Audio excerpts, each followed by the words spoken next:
And now we have perspective. You know, I gave myself my first injection of stem cells on June 8th of 2008, which is a long time ago. How long ago was that?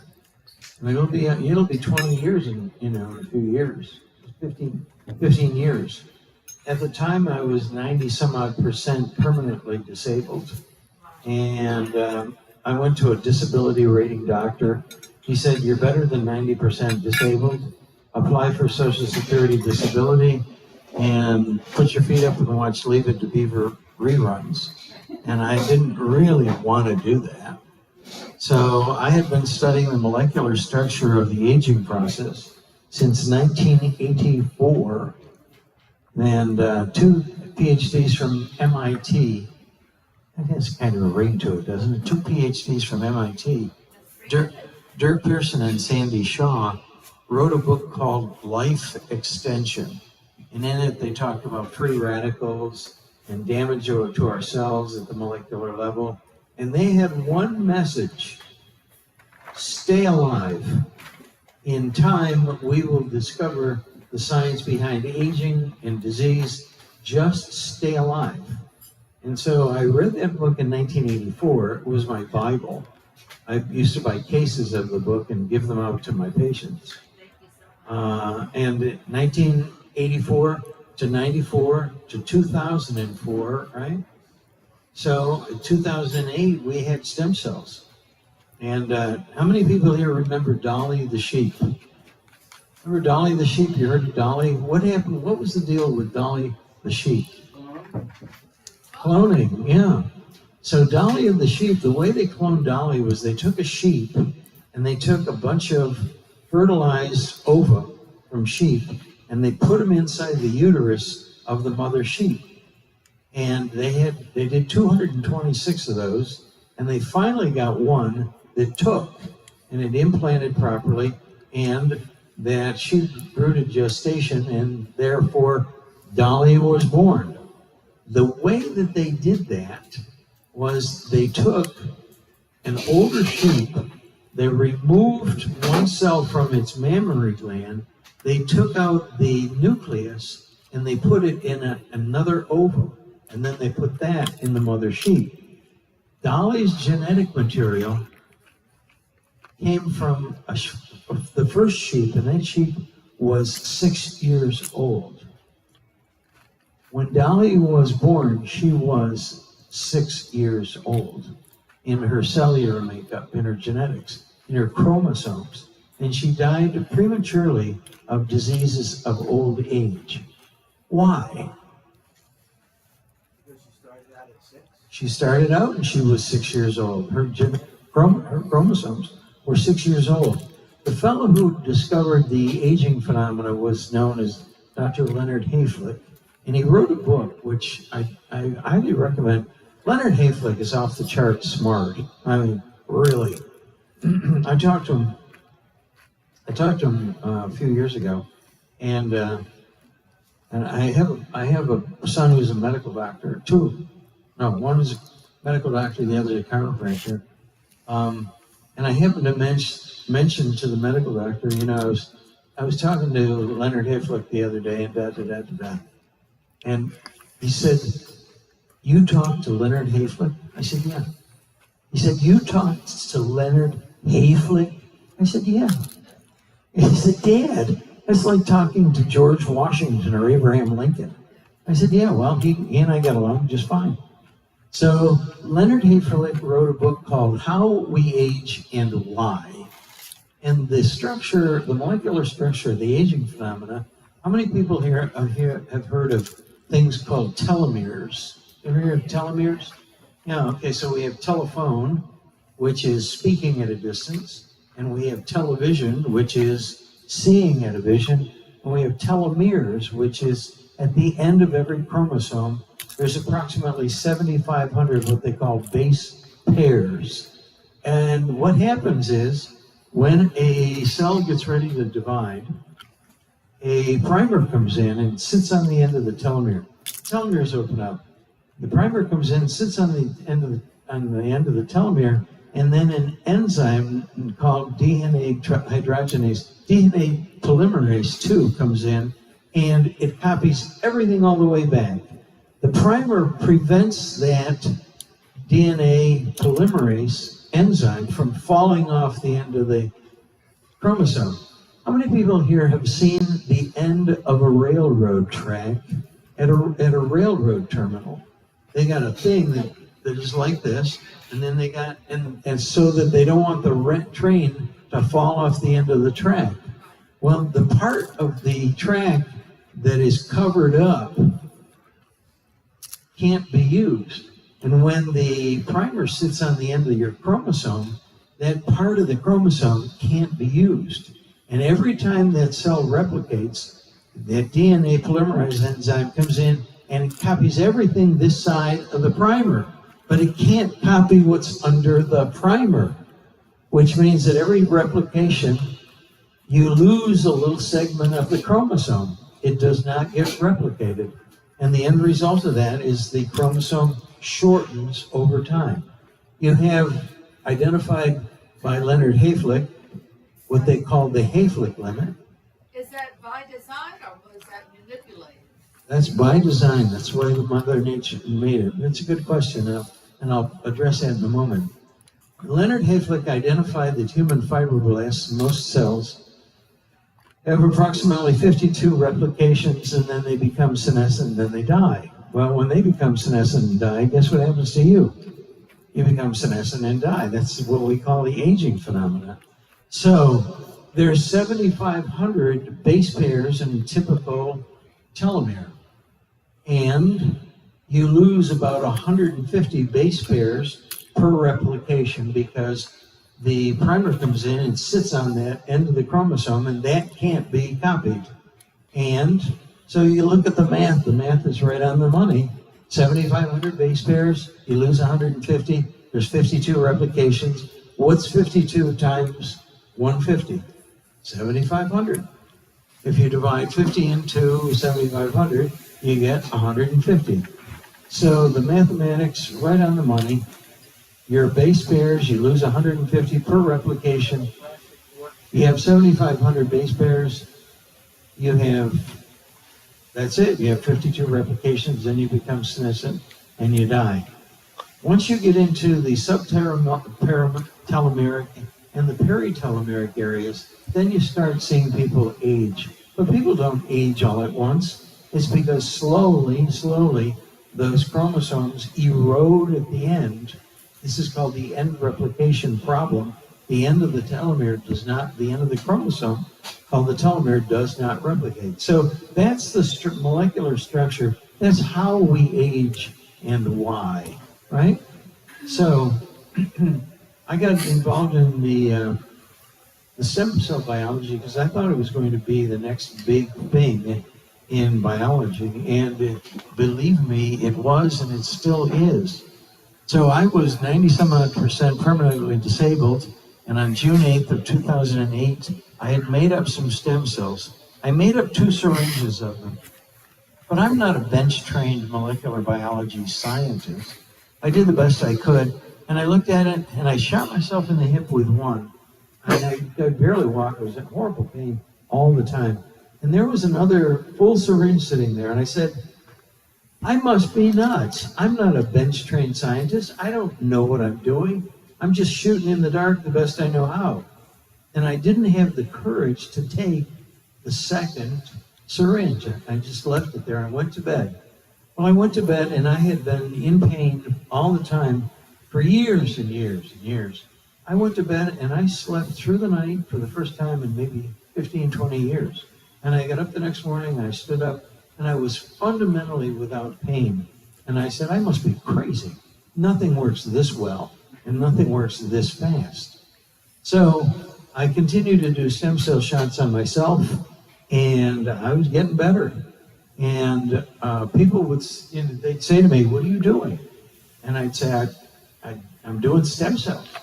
I got my own lab, and I'm doing them, and they're working for me like gangbusters. And so people would say to me, well, I want you to do something for me. I'd say, okay. And I developed a following. I created what I called the Society for the Study of Cellular and Molecular Biology, and I've worked with over 1,000 people since 2008 with human stem cells. And the ones I use are called monocytes. They're very common. I use just off-the-rack molecular biology supplies, and I can't think of anything that they won't fix. And I've dealt, you know what plantar fasciitis is? Really painful feet. I mean, really painful feet. I had a gal who had plantar fasciitis, gave her some stem cells, no apparent improvement. Gave her another shot of stem cells, no apparent improvement. Gave her another shot of stem cells, no apparent improvement. She said, Joe, this is getting expensive. I said, be patient, have faith. Fourth shot, she got up and she had no pain. She went out dancing that night. So from the bottom of your feet, now I have a picture in my pocket of my friend Ricardo. Ricardo is Brazilian. He and I became friends. He was my mechanic. He took care of my cars. And he had problems with his health. He had kidney failure so bad and congestive heart that each of his legs was as big around as my waist. And he went through a crisis. I took him to the hospital to get some Lasix in him to get the water off of him so that he wouldn't die. I made up his stem cells, and I gave him a series of stem cell shots. I don't want to mislead you to think that one shot is going to do everything. It usually does a lot. But anyways, he later on, he went and he had a sonogram of his kidneys. Now, Ricardo was as close to dead as you're going to get. And the technician said, well, according to the sonogram, you show no evidence of ever having had kidney problems. That's a big deal. And I'll show you a picture of Ricardo that I have on my telephone. They unzipped him and they did open heart surgery on him. And there's a photograph showing a big scar.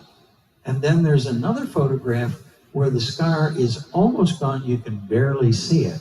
That's because he was having stem cells. If you look at him, there's a photo with him. He's almost bald. And there's another photo with a full head of hair, which is, he was 60 some odd years old. So the point is, from heart disease to kidney failure to, I had a guy who had he had hepatitis or cirrhosis of the liver. He looked like a lemon. He was so yellow. I gave him a shot of stem cells. He lived in a 5-6 story residential place. And the next day, he was running up and down the stairs, taking his laundry to the basement. I have seen literally about 1,000 cases. I have never, ever, ever, ever, ever, ever seen the stem cells hurt anybody. The biggest downside of the stem cell biology as I was practicing it was people were terrified of their own cells. I mean, it was like, oh dear, oh, I don't know, oh dear, oh, do I have to do more than one? Oh dear, I don't know. And I got so sick and tired of listening to people. You got a miracle sitting right in front of you, and people are going, oh, I don't know, I'm afraid. So now that we have lost approximately 25 million people worldwide to the loving care of our medical doctors and our medical system, and there's more people dying every day, I hope that people won't be terrified of their own cells, all right? It was just completely crazy. So, the stem cell biology reigns supreme.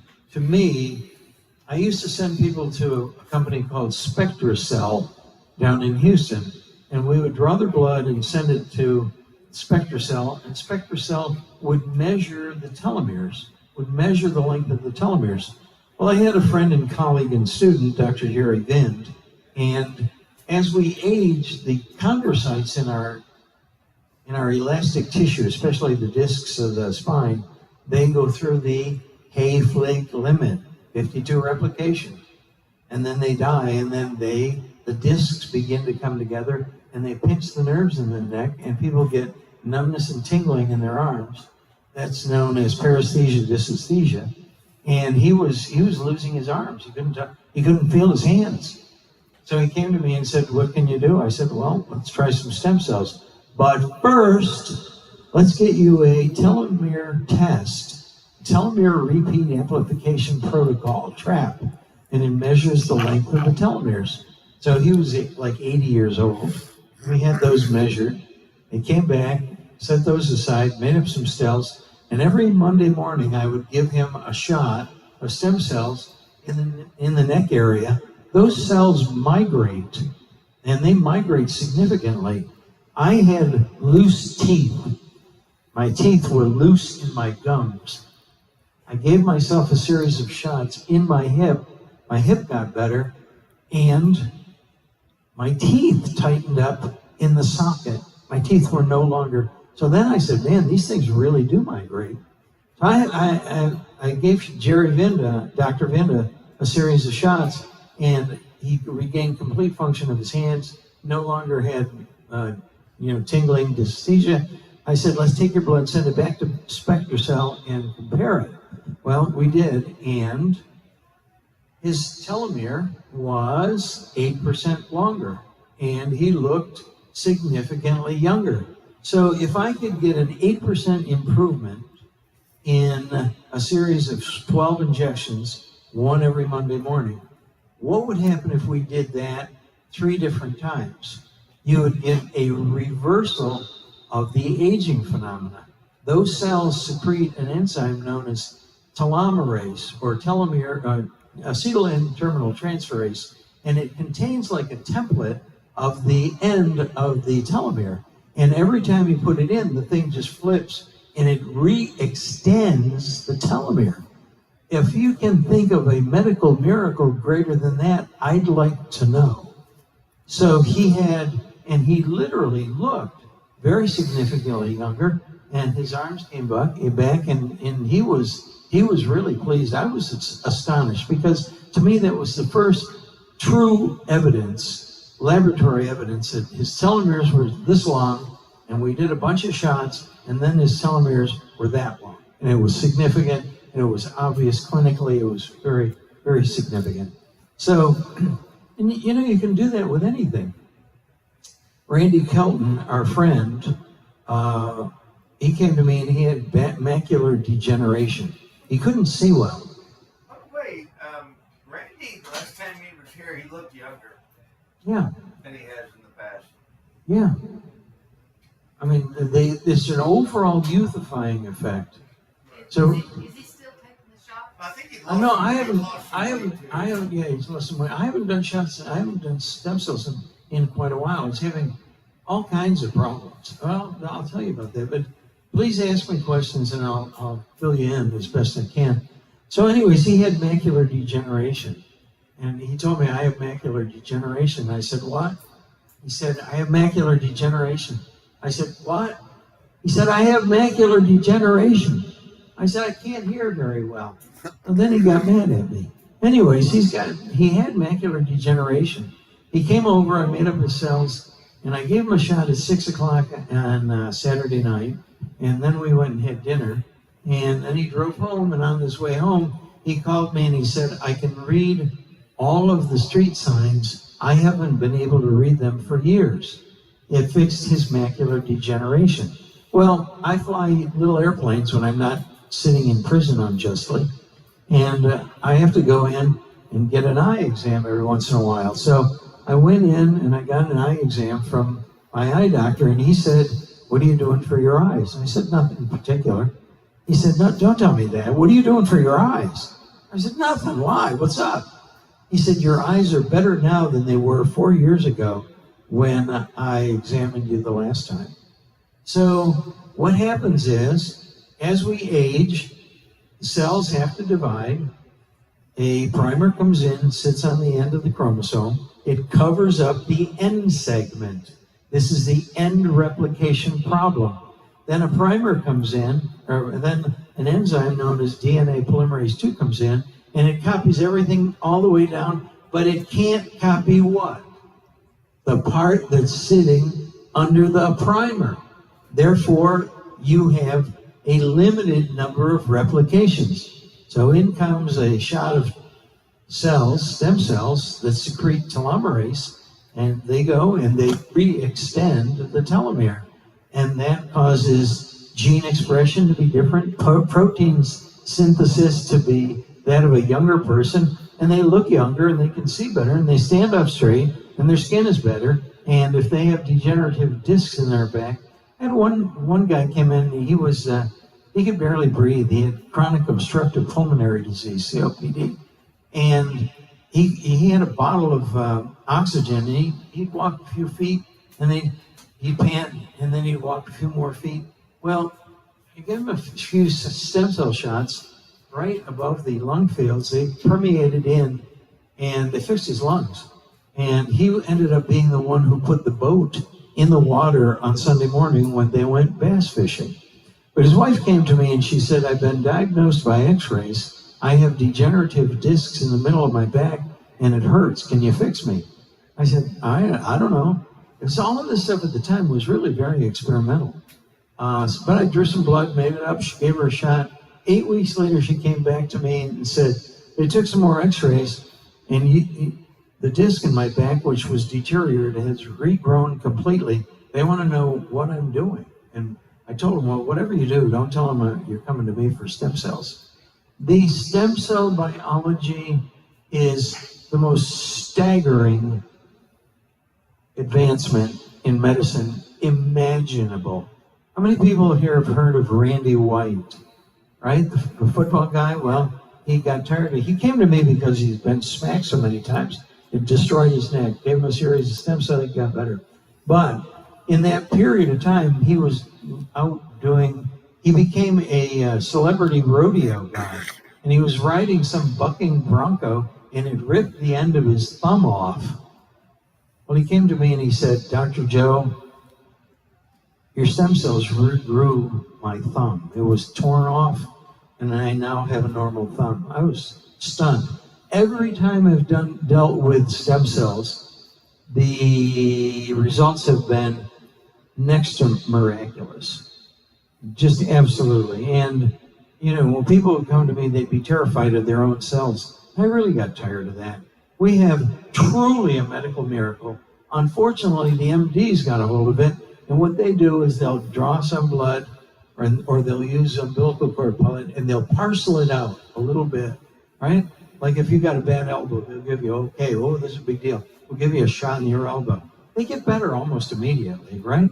But what I was doing was I was creating an enormous flood of stem cells. I would draw the blood, put it in the incubator, and leave it for 3, 4, 5 days, and those cells would multiply and multiply and multiply until there was gazillions of them. Then I would put them in people, and they would be youthified to the point where I had people who crossing the Mexican border, and then when they came back, the Americans said, well, how come you look different? You look younger now than you look in a picture that was taken 5 years ago. Well, I had some problems with the driver's license people. I went in to get my driver's license renewed, and they looked at me and said, this looks like you, but you look younger in person than you did 5 years, 10 years ago. What's going on here? I said, well, I get a lot of extra rest and I'm taking extra vitamins. So I talked my way out of it. But the real truth of the matter is, it is the molecular structure of the aging process itself that we understand, and we have a means to intervene beneficially and literally reverse the aging process. I had an assistant, her name was Susan. She was in her 70s, and she didn't like getting older. So she got a couple of her friends, and they came to me and they said, we want stem cell facelifts. I said, really? They said, yeah. I said, okay, well, what do you want me to do? They said, we want you to give us stem cell shots every Monday morning. We will bring in professional grade photography, right? And I was interested in disease. I was not interested in vanity. But I said, okay, I don't care, I'll do it. Sure, why not? So I made up a bunch of stem cells for those 3 women. At the end of 12 weeks, they looked dramatically better. I mean, dramatically better. I gave them shots in the face, just what they wanted. Used a little diabetes insulin needle, tiny needle. And they looked great, and they were happy. I saw them 6 months later. And here these women in their 70s looked like they had just stepped off of Cosmo magazine's front. They were beautiful and young, and of course they're women, so they couldn't shut up about it. But it was, it was really amazing. The improvement, it was just astonishing. So we understand the molecular structure of the aging process. I don't talk about it too much because nobody can understand what I'm jabbering about. But the real truth of the matter is, like Tony Soprano said, Odette, where is their sting? Where is your sting, right? My observation is that your telomeres control the aging phenomenon completely. And if you extend the telomeres, you just get young again. When I gave myself my first shot, I was on a road trip with my girlfriend, Esther. And I gave myself my first shot, and I would look in the mirror, and I was getting younger. And I kind of panicked because I said, what's this going to do? Am I going to look like I'm 12? But it was so noticeable, and we had no experience. Back when I was doing this, we had no experience. But universally, without exception, every time, there's only one time, I had one guy who was like 600 pounds, and he had back pain. Well, guess what? You got back pain because you weigh 6. I gave him a shot, it didn't make too much difference. But I cannot think of anything else. There is a form of rheumatoid arthritis where the bones poke through the skin and people ooze blood and tissue fluid. I had a woman come to me with that form of rheumatoid arthritis. I made up the cells and shot her. She got better in front of my eyes. In stem cell biology and practice, there is a sweet spot. I used to love to get people about 75 years of age, and they're starting to lose range of motion in their neck, and they want to keep driving. Did it run out?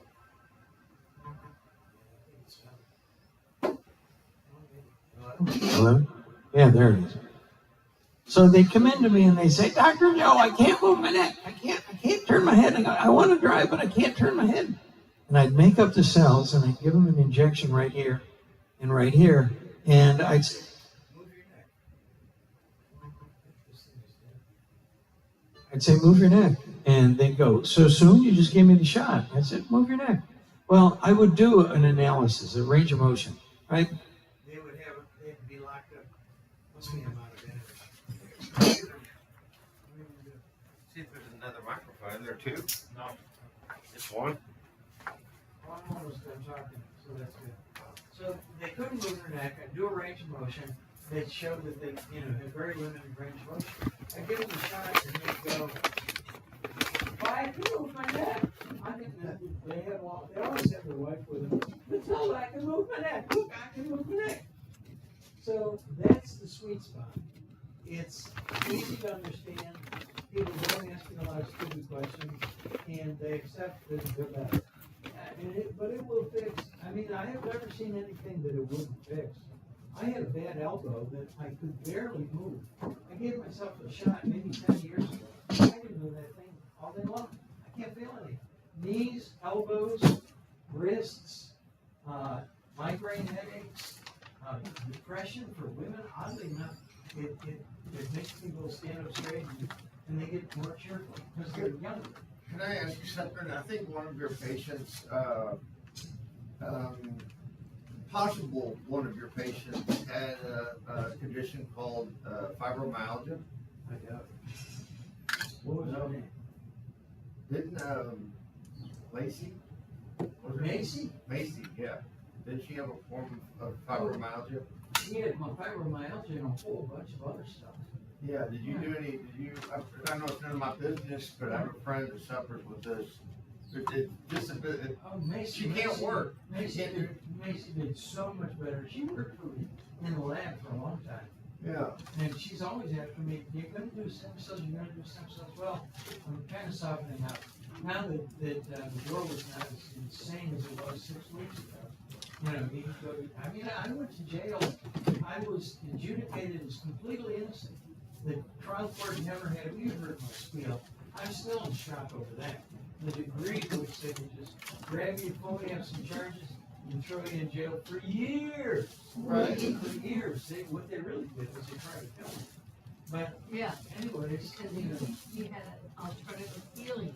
yeah, and it's real illness. But you know, I mean, name something, knees, elbows. I had 1,000 patients, and they all got well, except for one that I can think of. Right?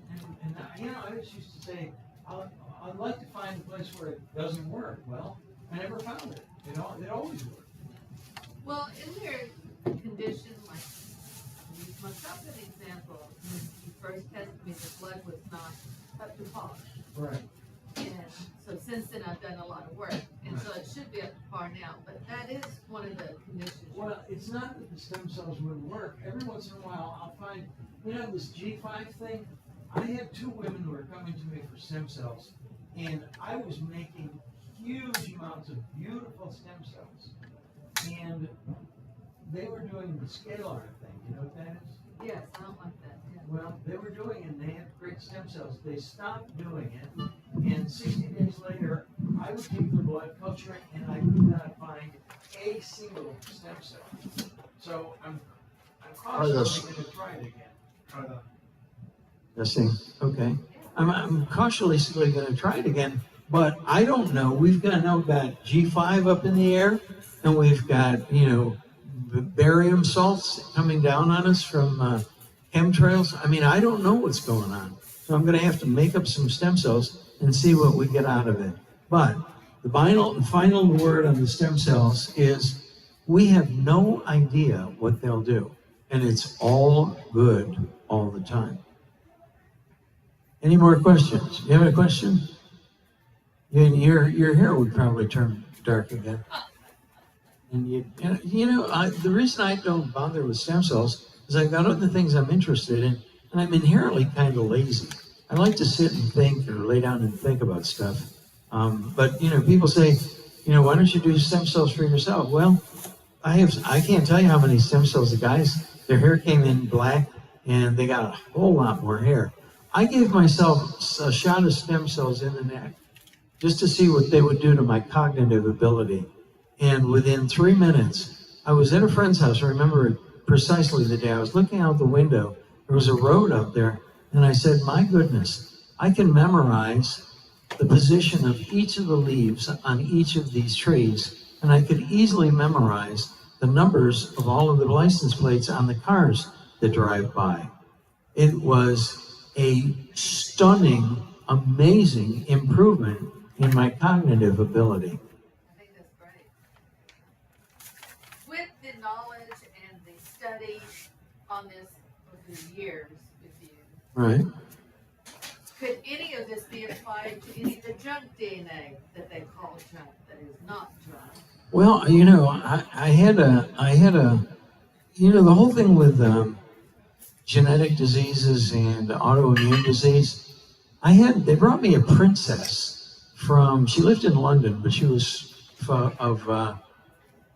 like from India, right? And she was big around as this, and she said, I think I'm going to die. That's what they say. I said, well, what do you want from me?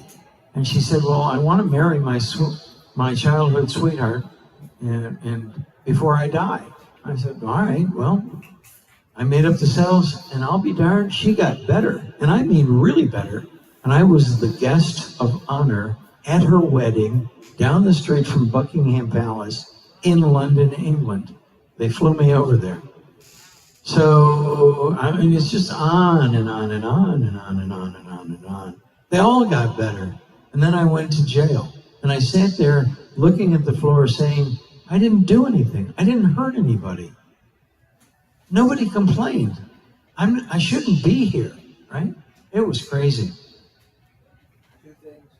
One, many are the afflictions of the righteous. Well, I must be pretty righteous because I've been afflicted. Are you thinking about starting up again? I am. All right, well, just put me on your list because I think my blood is a lot better. All right, okay. All right, I'll do that. If I do it, I'll let you know. Out of courtesy, I didn't interrupt you numerous times when most of us would probably want to applaud. Well, in life, my saying in life is everyone gets basically what they deserve. So if you want to apply, I used to run. It's such a shameful thing to see healthcare turn into the distribution of drugs and little else. Right? I used to practice in upstate New York, and it's always cloudy there and cold and damp, and all the kids have earaches and they have ear infections. Why? It's because there's not enough sunlight to irradiate their skin and give them enough vitamin D. So I would give the kids vitamin D and a calcium tablet, and the mothers, I mean, I don't know if you've ever had a sick child, but these mothers had kids who were sick for years. I would fix the kid, I'd give them what they needed, and they would fall asleep in their mother's arms while she was talking to me. Those women just adored me. When I was in Utica, New York, well, if I walked into a restaurant, everybody knew me. People would stand up out of respect. And it's not that hard. It's not that hard. All of this stuff about disease and, you have to be a brilliant doctor, it's fundamentally not that difficult. If your guiding light is Mother Nature, and if you understand the molecular biology of the chromosomes, it's not that hard to heal impossible diseases. And of course, you're not going to save them all. But boy, I always took it personally when I lost a patient. So we have a whole new molecular biology of medicine. My hope is that JFK or RFK can put the medical people back in a cage where they belong, and we can get to work doing something positive for health. Does that make sense? Yeah. I mean, really, how crazy am I? You're not crazy. You were ahead of your time, and they didn't like it. Boy, that really cost me. Wasn't stem cells like the big new thing that where it was on ABC? Oh yeah, but only if you have a medical degree and you're doing it under supervision of the pharmaceutical companies. What the pharmaceutical companies did was they bought the legislature, and then the legislature made anything but our pharmaceuticals, in essence, illegal. And the only way that they could do that was we've been stripped of our rights as people, as we the people, and we've been stripped of the common law. I never heard anybody under the common law, nothing would have happened. There was no cause of action. It was total nonsense.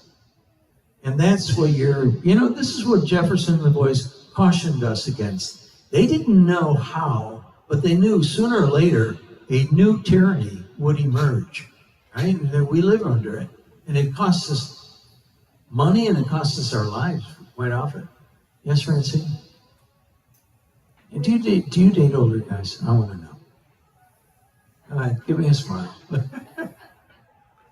beyond that. I'm beyond dating. Okay, I want to, before you end your presentation, promise me you're going to give us all an update on white tiger. Oh, the white tigers. The gift of the white tigers. Well, I was approached by, Mint Dentistry? You see the dentistry? Yeah. All right, so the president of Mint Dentistry was a client of mine some time ago, and he was in love with the white tigers. So they said, we want to arrange for you to build a management tool so that we can get the white tigers into the general speaking of our company. And we want to sponsor you to do a film on the white tigers. Well, there has been a number of changes in their upper management. So that's still in the works, but it's been delayed. In the meantime, I wanted to bring the white tigers to Japan. There's a movie called The Last Samurai, Tom Cruise. And then the first scene, all the samurai charge out of the forest on horseback, and they have a banner. What's on the banner? A white tiger. So the white tigers is legend in Japan, China, Malaysia, all the Asian countries. And I have a lot of contacts inside of the Japanese community So I said, all right, let's do this. And it translated into Japanese, and we're about to start marketing it in Japan.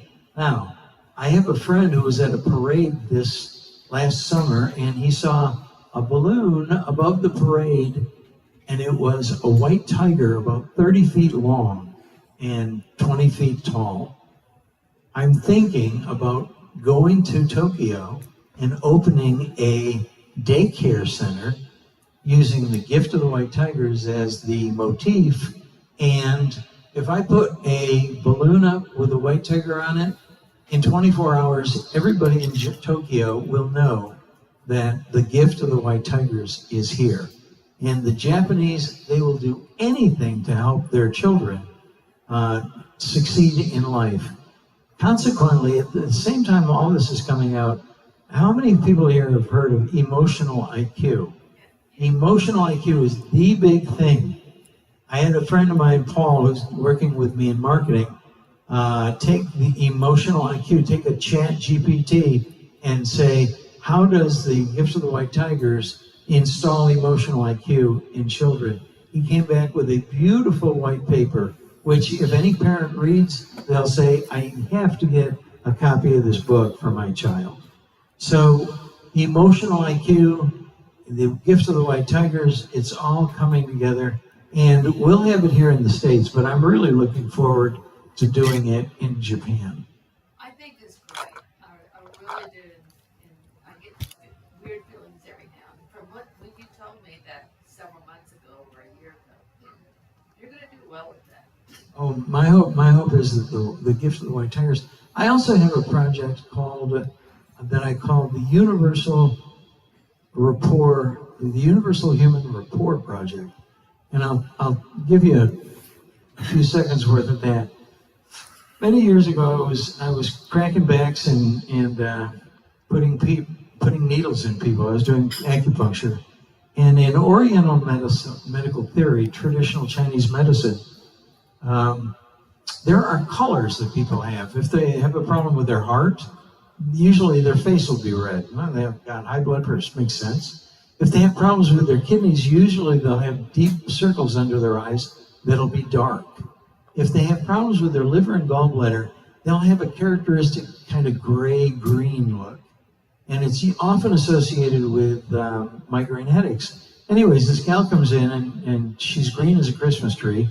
And I say, what's wrong? And she says, I have migraine headaches. Okay. There are some acupuncture, Chinese herbs. I say, come back and see me in a week. She came back in a week. She felt immediately better with the acupuncture, and she looked, she turned pink and healthy looking. And she came back in a week, she was green again. So I gave her my acupuncture and whatever. I said, see me in a week. She came back in a week.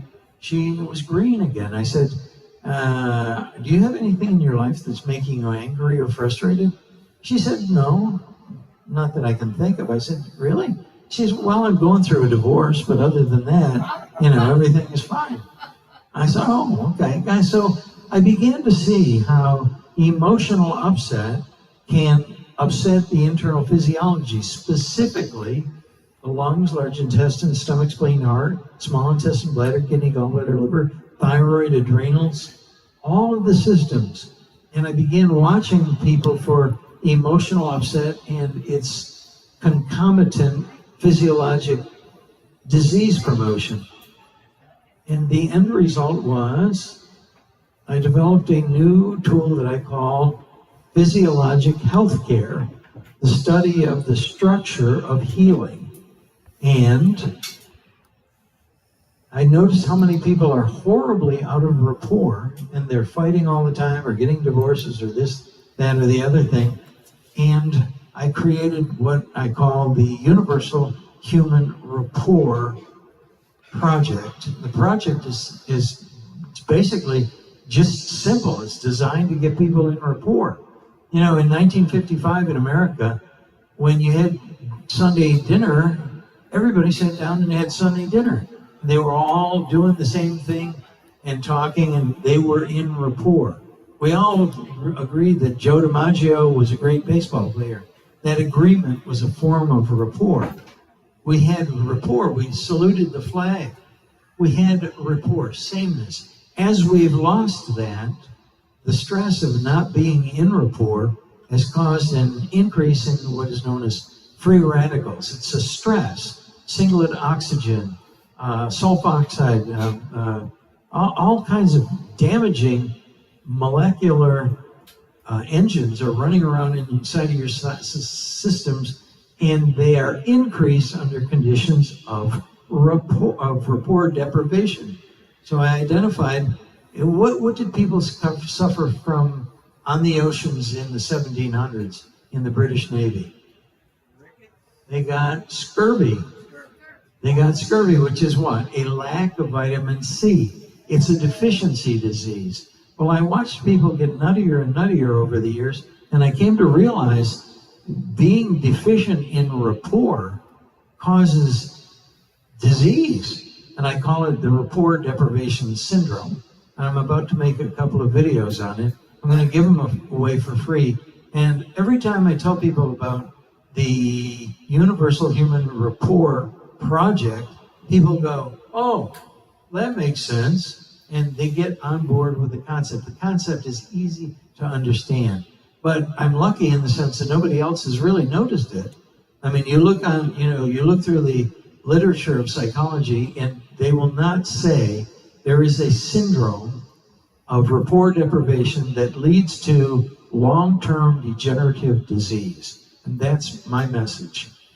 In the early 70s, mid-70s, two men called Dr. John Grinder and Dr. Richard Bandler developed what is known now as neuro-linguistic programming, and they did an analysis of the external behavioral patterns of people who were good at rapport. Because they did that research, we now have access to that information, and we can synthesize rapport. Where people are out of rapport, if they know what they're doing, they can synthesize rapport, and you can create rapport between people immediately, where that was, up until this breakthrough, simply not possible. I started studying neurolinguistic programming in 1978, and so that's what, 40 some odd years? So I have I'm reasonably familiar with the material. But the Universal Human Rapport Project, rapport deprivation sickness, in about 2005, I had two doctors, Dr. Araceli Cruz and another doc, I can't remember her name, Mercedes. They were two Hispanic gals from the Dominican Republic. And they said, we know you do psychology. We have a friend who is suicidal. Will you see her? I said, well, what do you want me to do? And they said, well, we just want you to see her. We don't know what to do. We're only MDs. I said, all right. So they brought her over, and this girl, she was 40 years old, and on her 40th birthday, her boyfriend told her, you're too old, hit the bricks, I'm breaking up with you. At that point, she went into a suicidal depression, didn't eat, didn't wash, and she looked like hell. So anyways, I've been working in the field of prenatal psychology with the idea that before we're born, the influences around us influence and have something to do with our personality. So just for the heck of it, I had her put her head down, and I said, she only spoke Spanish. I said, what's going on with your family? And then she started to cry. She said, my mother and father are poor people in Colombia. They can't afford another child. It's better that I should die. And that stuck as a complex generalization at the deepest levels of her central neuraxis. And I changed the structure of the representation using neurolinguistic programming, and she came out of suicidal depression, and she wasn't suicidal anymore. And I was just stunned at that. And every time I worked with people who were suicidal, I have found fundamentally the same problem. There was a very strongly unwanted pregnancy, and the person got a complex generalization, I shouldn't be here. And so I've worked with a number of suicidal people. And that's another project. I mean, it's just another project. And I have the Wonder Baby program. Based on the prenatal psychology, I developed a program of prenatal stimulation where the parents could stimulate the baby I call it the Wonder Baby program, and I have about 5 Wonder Babies that I coached through the prenatal period, and they are superior human beings. They have accelerated language acquisition, vocabulary acquisition, hand-eye coordination. They look like miniature Olympic athletes, and their degree of alertness is astonishing. I had a student named Rick, and he had a daughter or a granddaughter, and she got pregnant, and Rick was very much a student of my material, and he went and he applied the Wonder Baby technique, and that child who was born, they had videotapes of the child in class with other children, and the other children were kind of like, right? And this kid was smart as a whip. When I saw the video, I said, my God, this is key. Personality structure is established as a series of simple Pavlovian stimulus response reflex arcs in the prenatal period. And all of the problems that people have in life, without exception, are the end result of maladaptive reflexes established during that period under conditions of maternal or fetal distress. And I've never found an exception to that general rule. So, aren't you bored with me yet? No. And so I want to segue that topic Yes. into, well, obviously, with us using, science says we use 3% primarily of our brain. Few rare people may go up to 10%. So why do we have a brain if we can't fully use it? Well, you can fully use it. Okay, science says we haven't, though. So Well, how do most we- people don't, but it doesn't mean they So how- can't. okay, so how? Just like we've got junk DNA, how can we? We got junk in our heads, that's for sure. Yeah. So how can we? All right, well, I'm kind of glad you asked that, but not really, because it leads to more discussion. Here's the deal: are you sitting down? In the '80s, a fellow named Robert Dilts was one of the developers of neuro-linguistic programming.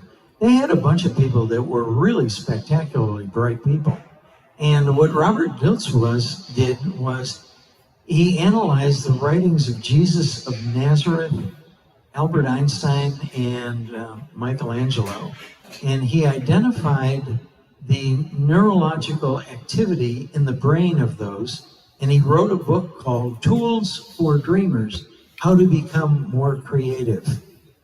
And I read Robert Dilts' material. I know the man. I've been in seminars with him. And I looked at it and I said, well, I can do better than this. I did a postdoc in neurology.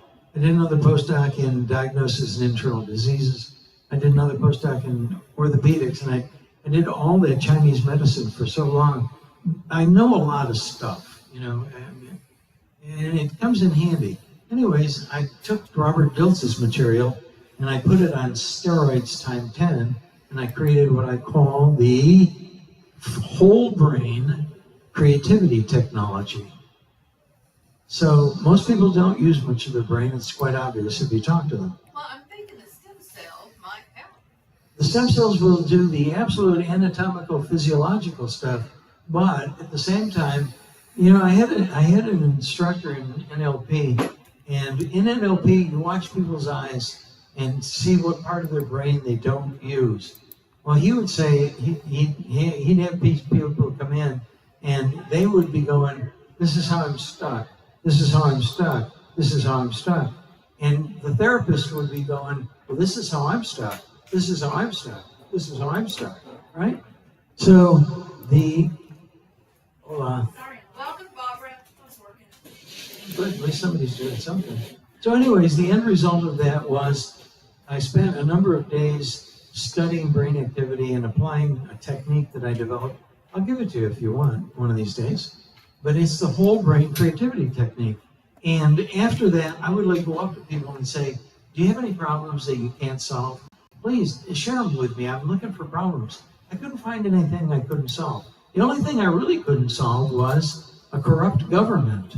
That I couldn't solve. But it looks like it's being taken care of for us. And I think you'll be able to, you're going to be able, if you desire to bring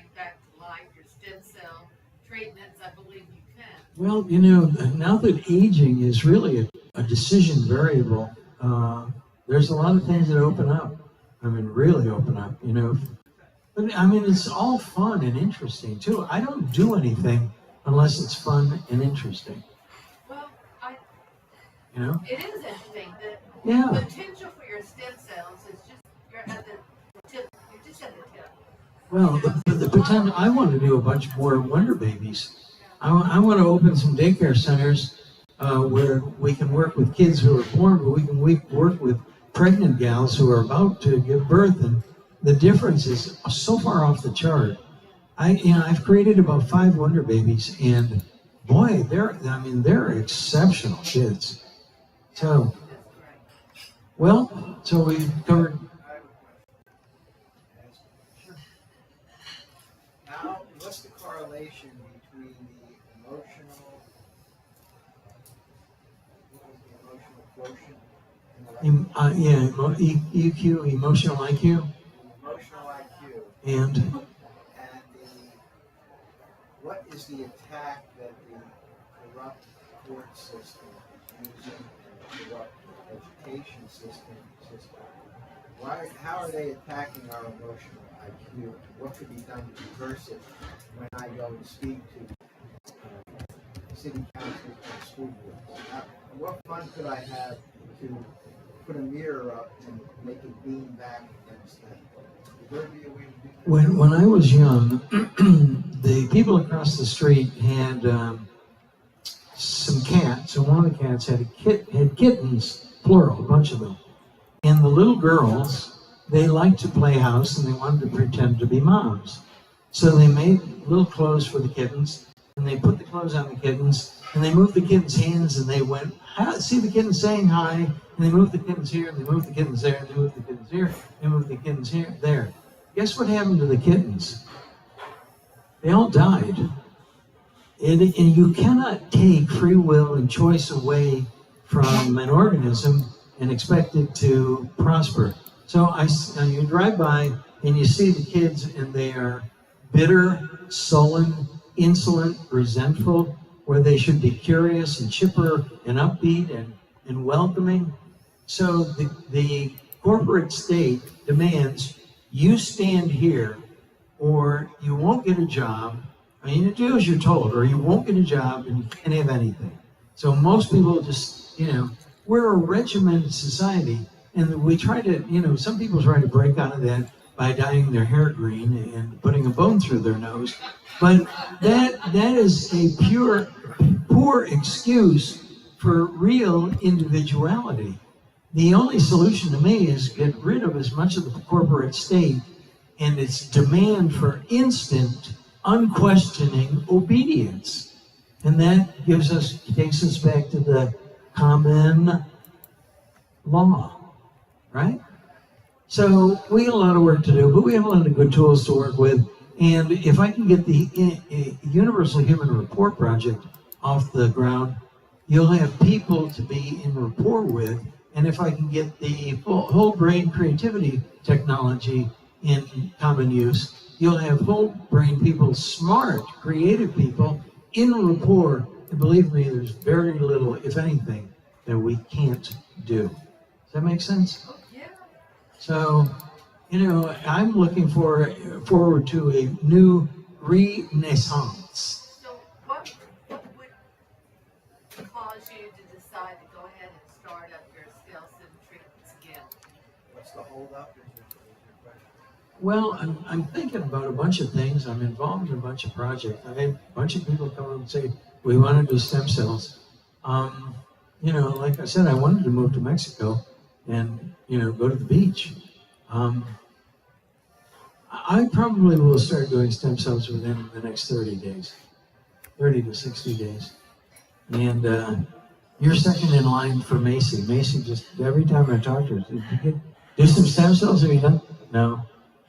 She's really, she's really ill.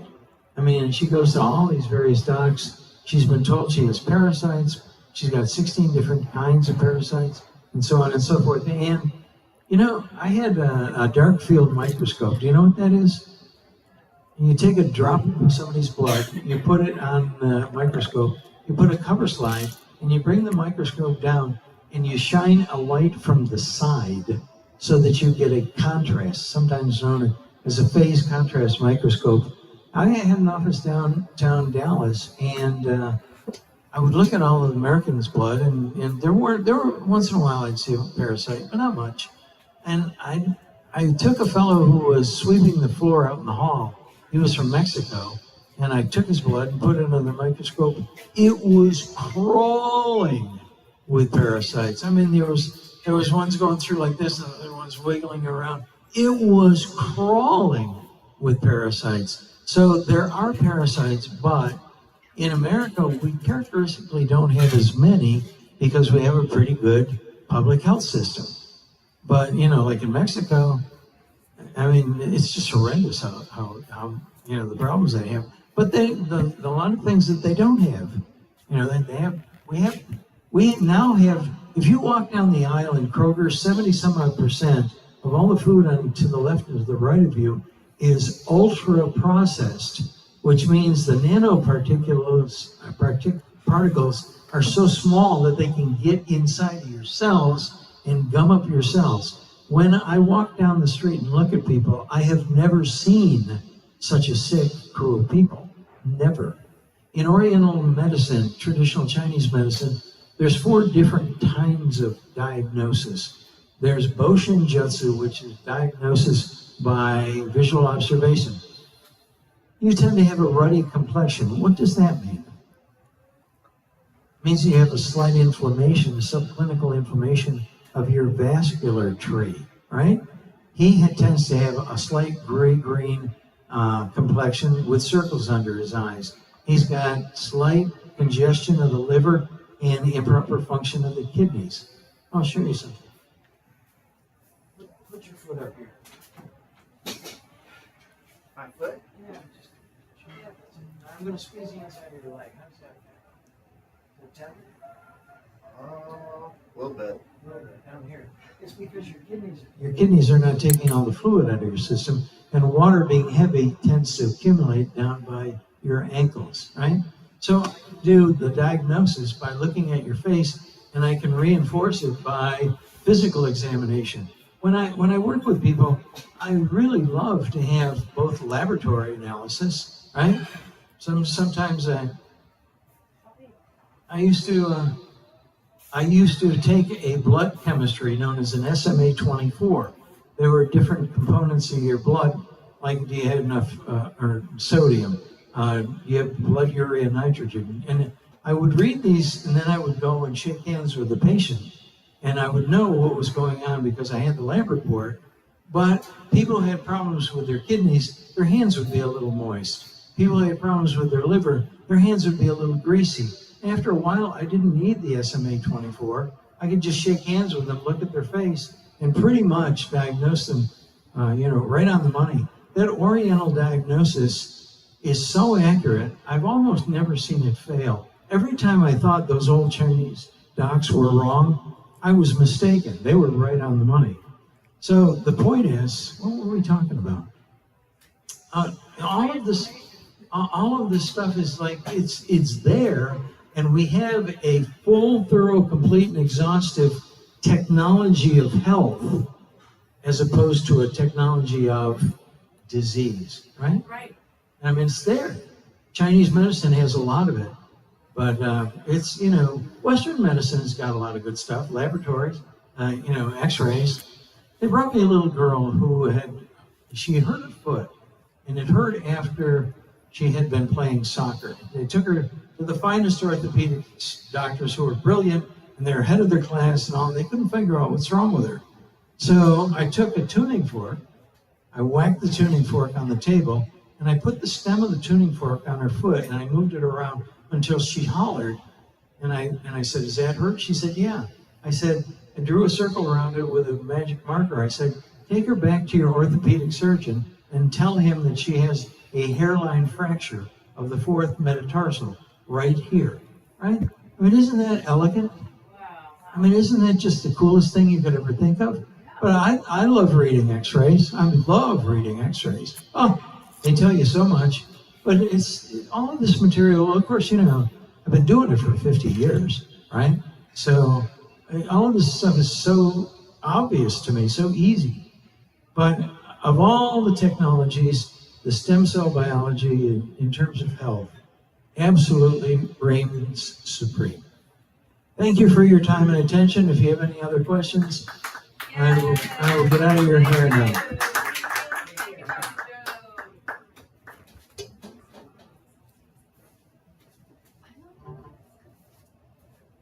Dr. Joe, are you still giving yourself stem cell treatment? No, I haven't given myself any for a long time. We've been telling them they need to start giving them.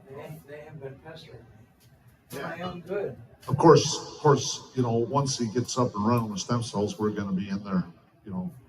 But we've been telling him he needs them too, eh? So, he does. I think he does, for sure. And so it's amazing. Personally, you know, I've gotten stem cells a few times, but I'm not that unhealthy, you know. And so I haven't really noticed anything spectacular. The people that are really unhealthy are the ones that really have the amazing, you know, results and things like that. Or like Darren, you know, with his foot. Yeah, Really? yeah, right. Darren was in a motorcycle accident when he was like, you know, 20 or something like that, and he had to undergo like dozens of surgeries and stuff like that. They took something out of his back, some muscle out of his back, and put it in his foot so that he could walk. Anyways, so his foot, you know, is bleeding. You know, it's been, and Joe gave him some stem cells, and at least they quit bleeding, and that kind of stuff. You know, It used to ooze blood. used to ooze blood. And, yeah. And he, you know, he had a real hard time walking on it, but he lost. I mean, he really, it hurt his foot. It's like he lost half his foot, and the stem cells immediately made an improvement. Yeah, they had to do reconstructive surgery is what they had to do. But and of course, you know, I mean, I'm sure the doctors did the best they could, but you know, it's pretty tough, you know, when you're doing a reconstructive surgery, that's for sure. Anyways, so I guess what we'll do is, did you want to say anything, Nelson? No. Okay. Anyone has a specific Okay. question from my previous. Okay, well, I was going to do a little presentation on the nature of federal jurisdiction in Texas. And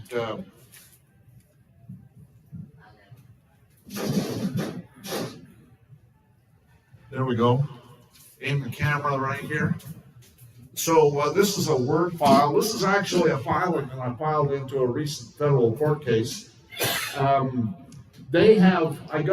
was down in the court yesterday, and they dismissed it, which I expected them to, quite frankly.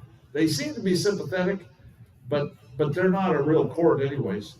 But I got everything in there that I wanted for the appeal, and so I think I'll have, we'll see what happens. You know, I think I'm prepared to take it to the Supreme Court. Maybe the Supreme Court wants to hear it. I've been to the Supreme Court 5 times, so maybe it'll be 6. We'll see. What did you file? I had a lawsuit filed in August in the federal court over property taxes. Anyways, so this is part of one of the filings that I filed.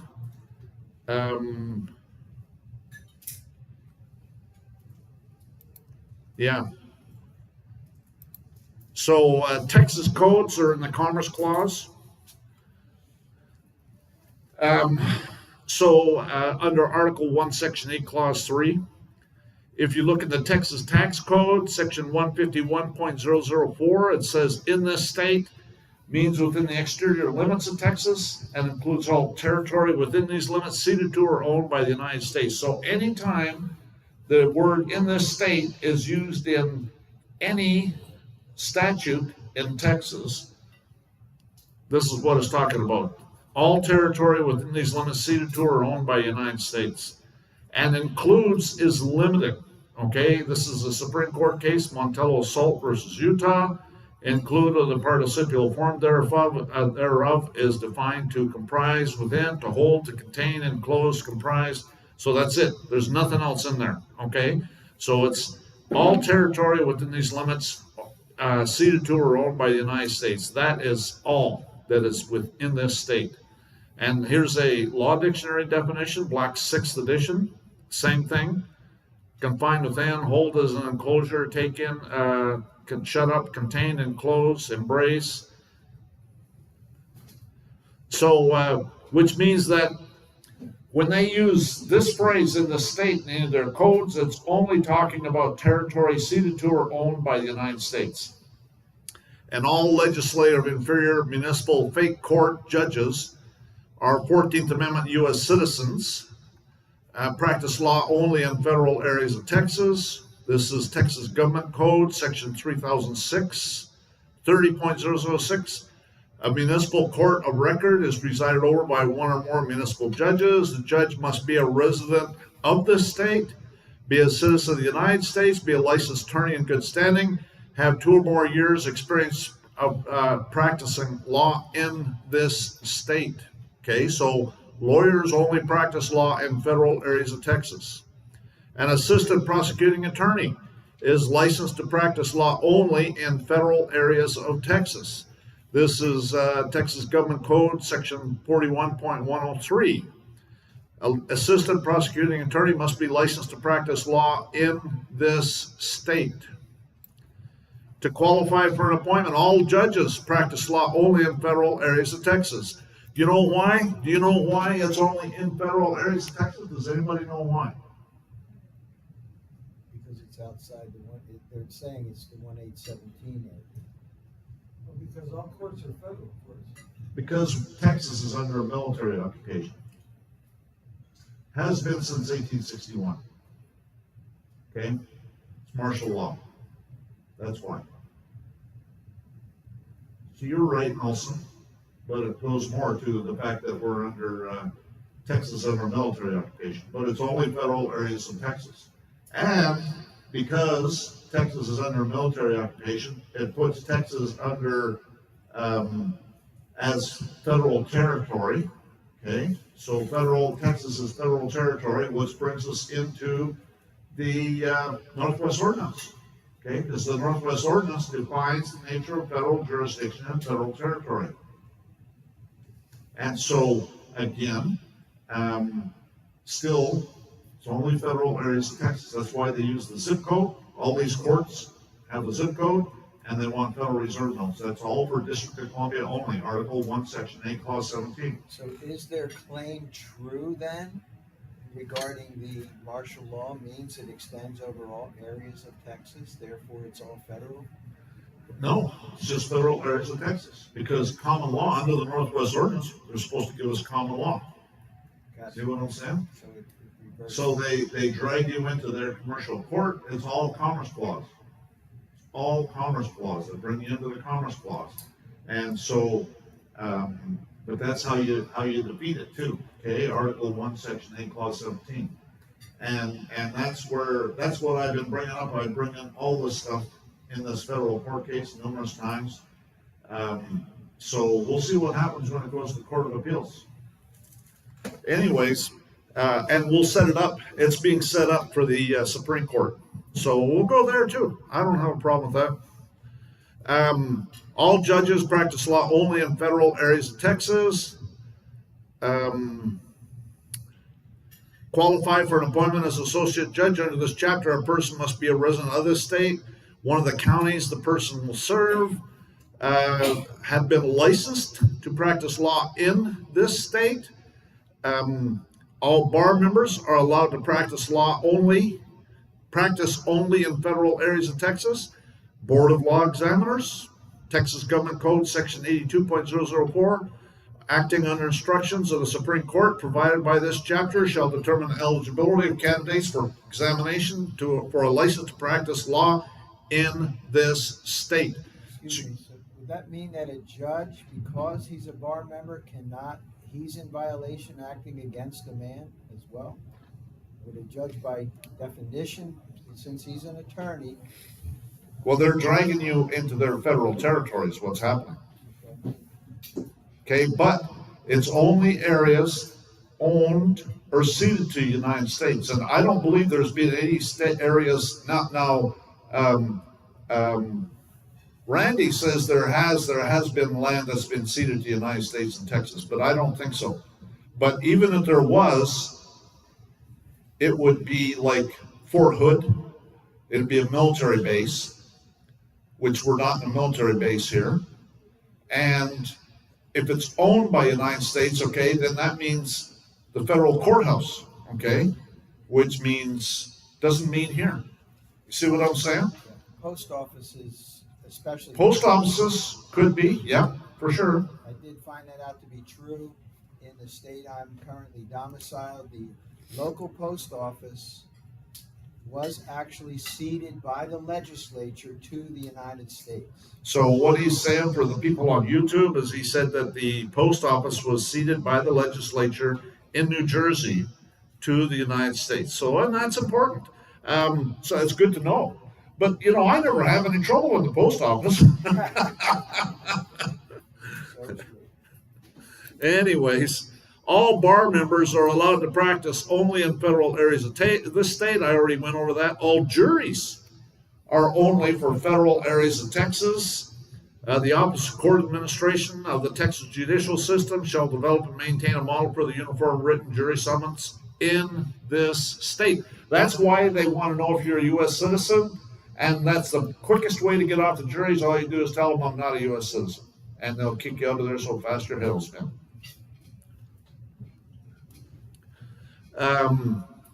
All law enforcement agencies are only in federal areas of Texas. Texas Code of Criminal Procedure. Law enforcement agency means any agency of the state or a county, municipality, or political subdivision of the state that employs peace officers to make motor vehicle stops or routine performance of officers' official duties. Each law enforcement agency in this state. All arrest warrants are effective only in federal areas of Texas.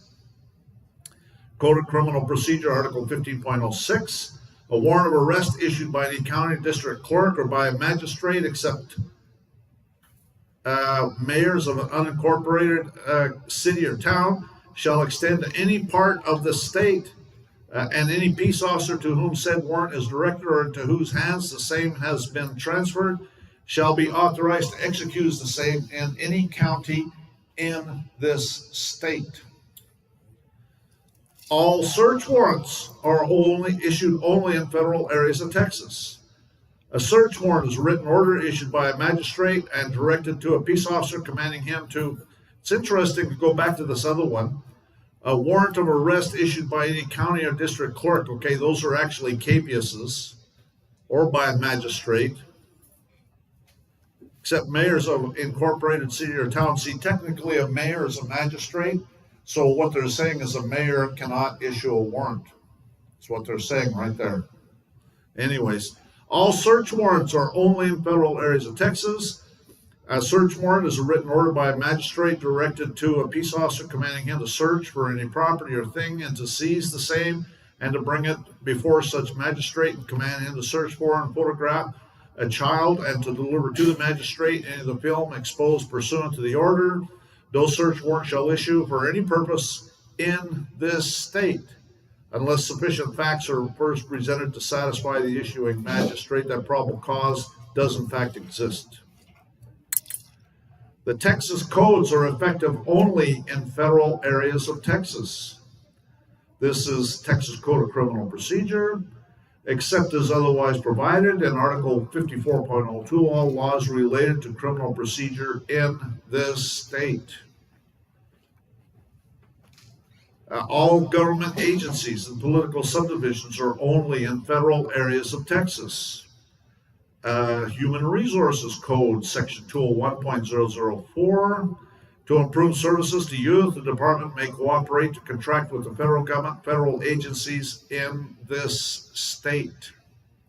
Federal government agencies in this state. So government agencies are all in federal areas of Texas. Texas Civil and Practice Code is only for federal areas of Texas. This is Texas Civil and Practice Code, Section 501, Rule of Decision. The rule of decision in this state. So again, federal areas of Texas. That brings in, actually, if you think about it, that also brings in the Northwest Ordinance. They're supposed to give you common law, theoretically, but they never do. The demander heard that there are no federal enclaves in Texas. And that's U.S. versus Bevins, talks about federal enclaves, which is ports and dockyards ceded to them. So some states have federal enclaves. If there are any in Texas, it would be like military bases, but I don't believe there are any. If you do a Google search, nothing will come up. The state of Texas has authority that exists by its own authority, is introduced by its permission. That's McCullough versus Maryland. And the demandant was not created by Paxton's bar members, nor Paxton, nor the state of Texas, nor the United States. In fact, the opposite is true. The individual, unlike the corporation, cannot be taxed for the mere privilege of existing. After Congress passed the act that precipitated all of this, at 12 Stat 292, the Texas legislature passed an act defining what money and property is, subject to taxation or exemption, and the mode of listing the same on August 21st, 1876. And this is Section 1 of the Act. Be it enacted by the legislature of the state of Texas that all real and personal property in this state, the property of corporations, and I think that should be now existing. The property of corporations now existing or may hereafter created, and the property of all banks and banking companies now existing or may hereafter created, and of all bankers, which is corporate-owned property. In Section 4, the term person, whenever used in this act or any other act relating to the assessment or collection of taxes, shall be construed to include firm, company, or corporation. Anyways, so that's the nature of federal areas in Texas. And this stuff, there's the Texas Government Code says that the separation of powers, the Texas actually Constitution. Well, this is a bunch of crap because they just ignore it all the time. I think with the regime change in Washington, I think there's going to be, the changes are going to start filtering down. I know that a habeas corpus, Brian Cole, he's been here a few times with his dog. He did a petition for writ of mandamus in federal court, and under federal rules, the mandamus has been abolished, and but the court said, reading this liberally, the court answered, and they said that we don't do mandamuses, but reading this liberally, see, Brian was out on bond, okay? So this is important to know, because when you're on bond, you can do a habeas corpus, because the court actually said that he's out on bond, and reading this liberally, it looks like he's possibly doing a petition for a writ of habeas corpus.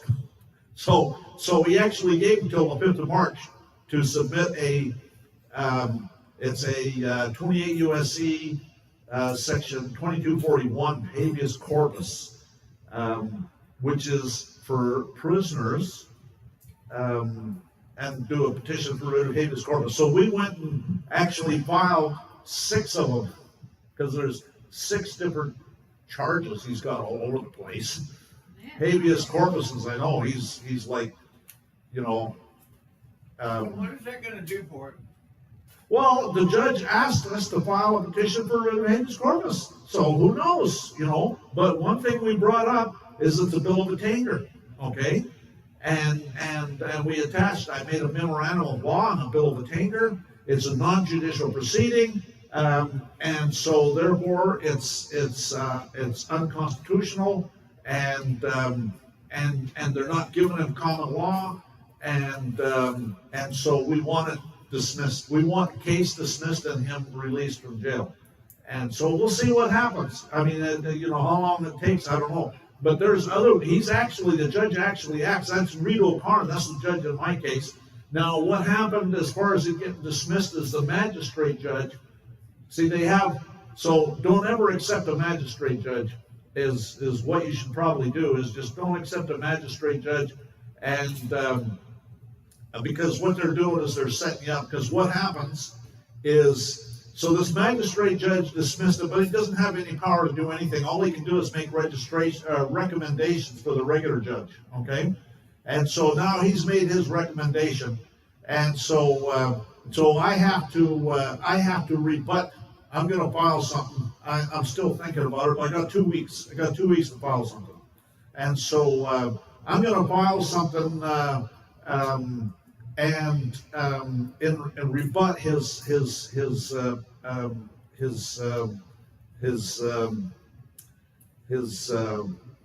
judgment, okay, or decision, and then the real judge is going to issue a ruling, either agreeing with the magistrate or modifying it somehow, and whatever. I don't really care. The important thing is that I got the stuff on the record for the Court of Appeals, because now it's going to go to the Court of Appeals. They have a thing called the law of the case, so you don't ever expect, and this is one thing that Randy Kelp says all the time, is don't ever expect the lower court to ever do justice. They don't do justice in there. They're a bunch of, he doesn't say they're a bunch of thieves, but I do. Anyways, so what you got to do is set it up for the appeal.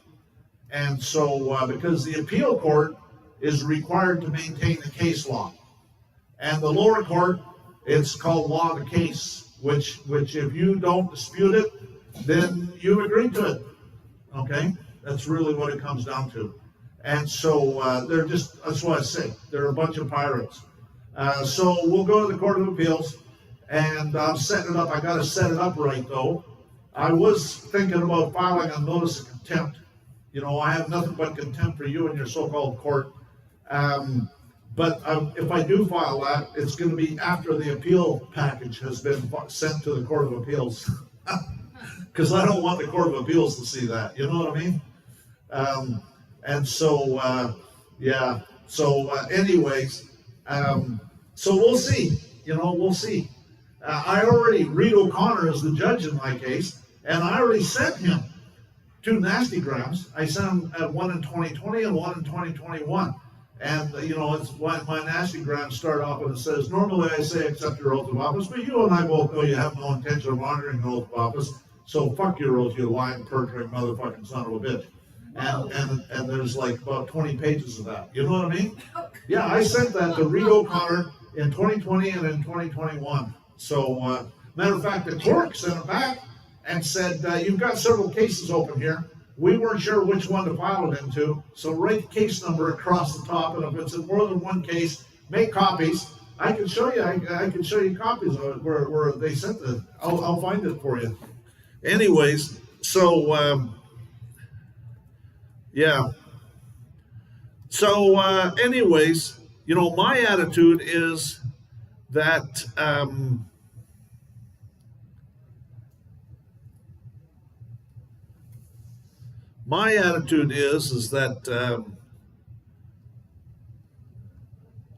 let's see here.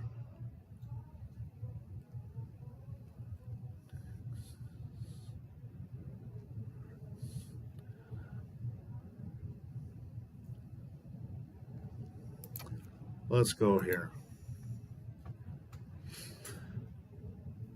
Oh, here, that's where I'll go. Right here. So,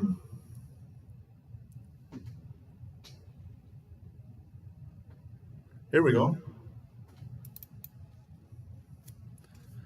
This is 2020. I sent this one to Trump. Both of them, I think, got sent to Trump. Right here. This is the letter from the clerks. See here? It says Fort Worth Division.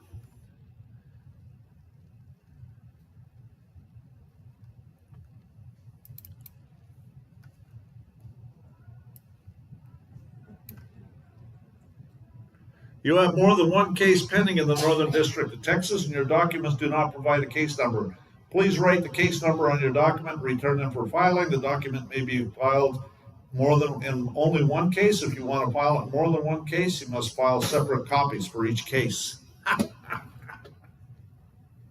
So anyways, the clerks are helping me. I found the clerks to be very helpful.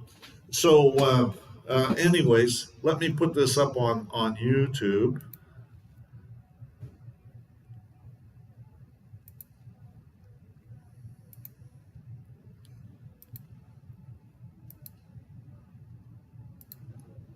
There we go. So then it goes to YouTube. This is the letter the clerk sent me back in 2020. So we're getting some chat here. Let's see what the chat is.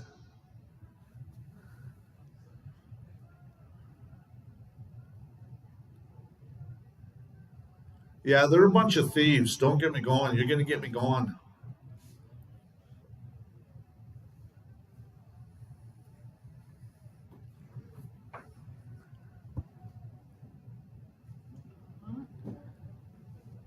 So, anyways, the bottom line is that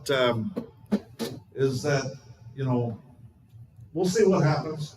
This is every time I've been into the federal courts, this is the kind of stuff that happened. But then when I went to the Court of Appeals, it was more favorable. And now when I go to the Supreme Court, because I attached that common law court decision to the lower court, so that's going to be included in the Court of Appeals, and I'm going to attach it to the Court of Appeals too. So I expect that I might get a good decision out of the Court of Appeals. We'll see. And if not, we'll go to the Supreme Court and we'll see what they have to say about it. If they, every time I've been to the Supreme Court, I told them you didn't have any. Says right in the rules they can turn any case away. I told them you didn't have any right to turn the case away, and you didn't have any right to tax me, and they accepted every case. Now I know people that have had their case turned away by the Supreme Court, and it doesn't even get docketed. And I have docketing letters for every one of my cases. The Brunson case, they did it exactly the same way they did mine, but it's still waiting to get heard for some reason. I'm not sure why. But so we'll see what happens there. But I tell them, you don't have any right to turn this case away. You don't have any right to tax me. And so they accept the case every time. I get a docketing letter. I have to send a docketing letter to the Solicitor General because that's who represents the United States. And then so there should be a different Solicitor General in there now. We'll see what happens with that. And then what happens is in the other cases, see what they do, the Solicitor General waived their right to respond. And I believe they did that with the Brunson case too. But I think that the judges said that we still want to have a hearing on it. And so that's the last I've heard about it, but I've heard that it's still pending in the Supreme Court. So we'll see what happens with mine. I think there's regime change happening for sure. So the Solicitor General might treat it differently. I guess we'll see. But that's all I can say. But it'll cost them because they'll have to hire a lawyer, okay, to go to the Supreme Court. It'll cost them millions, okay, to go to the Supreme Court from a lawyer. And so, whatever. I don't give a shit that what it costs them. And I haven't heard a peep out of them about property taxes since. And so I bet you they're already getting told, but I'm not done with them. So we'll see, that's all I can say. And we'll see what the Supreme Court says. I can tell you that I sued Nathan Hecht in his private capacity, and the Attorney General responded, and I went and did a motion to strike because I'm suing him in his private capacity, and I filed. I said that they're misappropriating public funds, and so then the Attorney General responded again another time and said that they can certainly settle the matter for the Supreme Court, and I said I don't want a settlement. I want his bond, not a penny more, not a penny less. He's not doing his job, so maybe he shouldn't be doing that job. Maybe he needs to be digging ditches or something like that. Or maybe he can live in a cardboard box, which is what he's trying to do to me. That Bible says he's supposed to get the punishment he's trying to do to other people. Anyways, Randy Kelton told me about a week ago that he had resigned, okay? And it's interesting to note that Randy Kelton had sued him, but Randy does it a little bit differently. Randy shows his political agenda. He says, I'm a talk radio host, and so they automatically take it that he's doing it for his program. See what I'm saying? And so they dismissed it as frivolous. And then he went and took it to the Court of Appeals, and they dismissed it as frivolous. And so now he's suing the 3 judges on the Court of Appeals in their private capacity. So we'll see what happens. But the bottom line is that I'm not coming that way. Okay, I'm saying I'm posterity. Will Livingston's my 4th great uncle, and they're liable in their private capacity, and I want their bond, and I want this common law judgment enforced, and so we'll see what happens. That's all I can say, But I'm still thinking about doing that, filing that. But I'm going to wait till it's not going to go to the Court of Appeals, and so I'm going to have to be nice. I'm going to have to be polite for my response. We'll see. He actually said it's without prejudice, which means I can rebut some of the stuff he said, which I'm going to for sure. I haven't even got it. I was down in the courthouse yesterday and I read it. It was in the mail hasn't caught up with me yet, so I'll wait till I get it. Anyways, so that's about it for me. Does anybody else have anything? I'd be willing to talk some more if anyone wants to hear about the organic law. Nelson can do a presentation on organic law. What time is it? Well, it's early. It's still 1:30. Why don't you go ahead, Nelson? How about a 10-minute break? Yeah, let's take a 10-minute break, and then Nelson will talk about the organic law.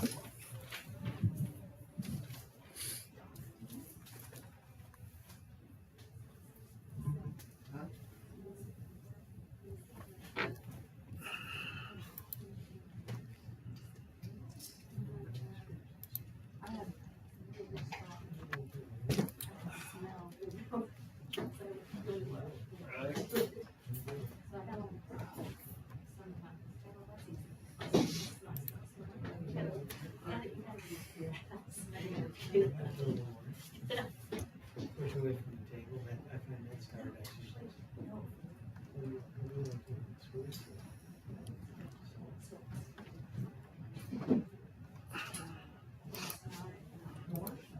Dr. Joe's superior entry and part of doing a stem cell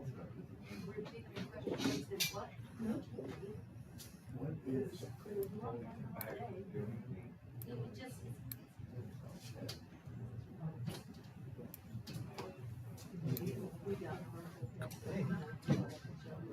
How are you now, sir? What's that? My hair is kind of bad. like a real lab or something? Rick? Rick? Yeah. Yeah, so that's yeah, I don't know too much about those. You know. Yeah, I don't. You know, there's a lot. There's a lot to learn. That's not an area that has ever, No, yeah.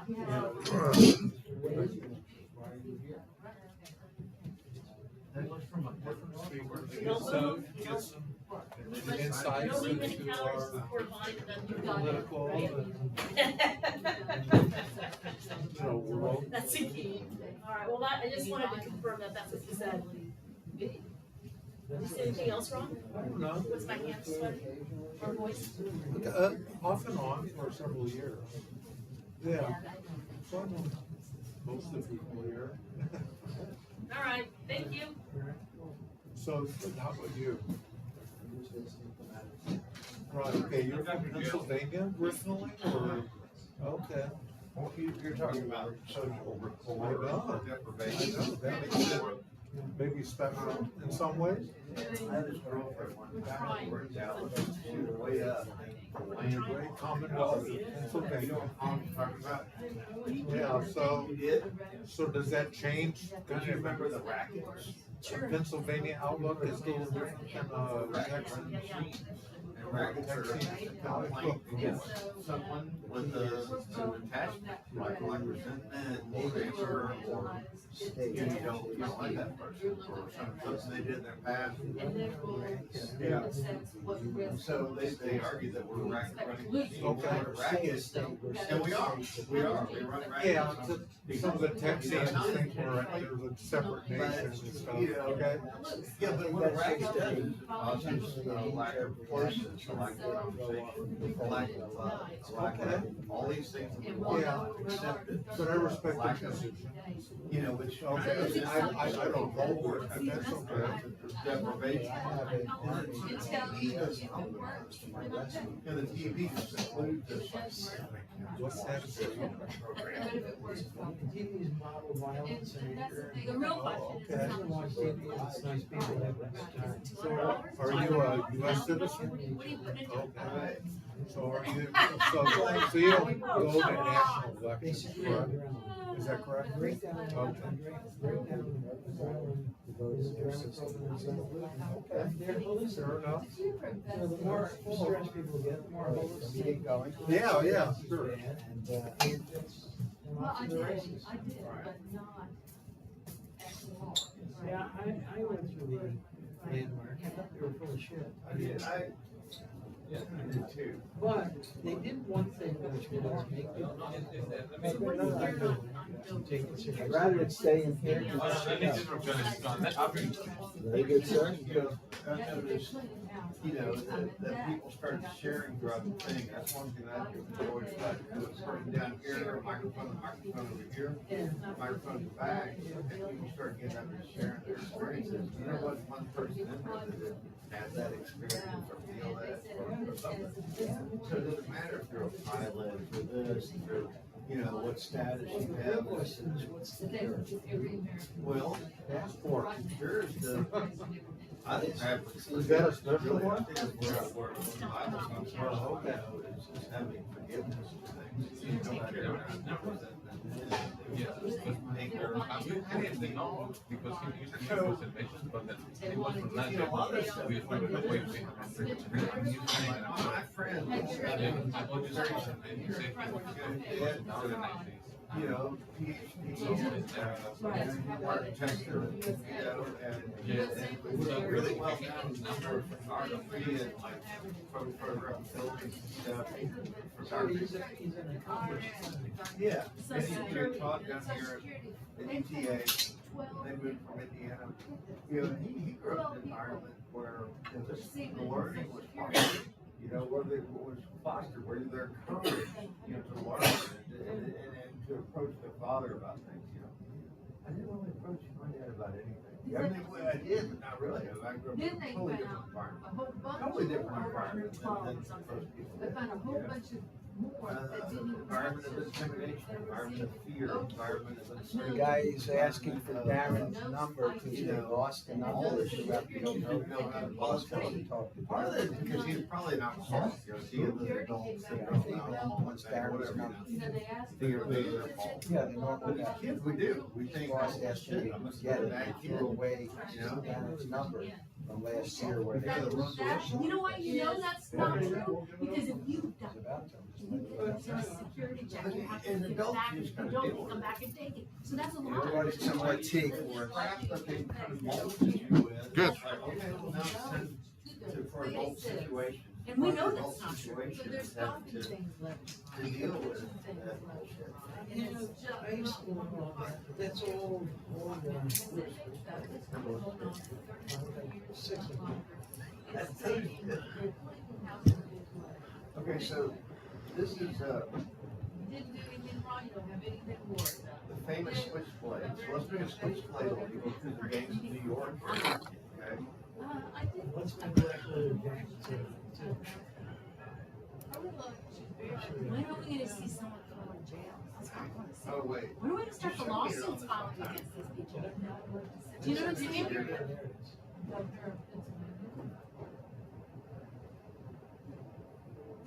So that came out late Ah. yesterday. Damn gun, which makes sense. I have a little But there were all I these have a Franco Bartolome. that they uncovered I documents. have a Franco Bartolome switchblade. It's a little more slender. Oh, with the murder, attempted murder. Yeah, I read that. It's absolutely elegant. This is not that bad. This is not that Well, nice. how come somebody's not being arrested? Everyone identical in blue. They're good. They said $5.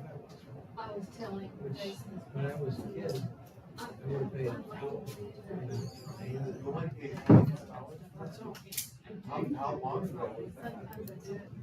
Last year. Now they're here. Now they're legal in Texas. You can carry a sword down the road. Like where a samurai Mega. sword. Oh, absolutely. Like, did you go to like a second hand place? Yeah, he likes her But too. they're fine. Yeah. They found this from the dead and that just said. When the mother's stressed. So you saw it, you saw it.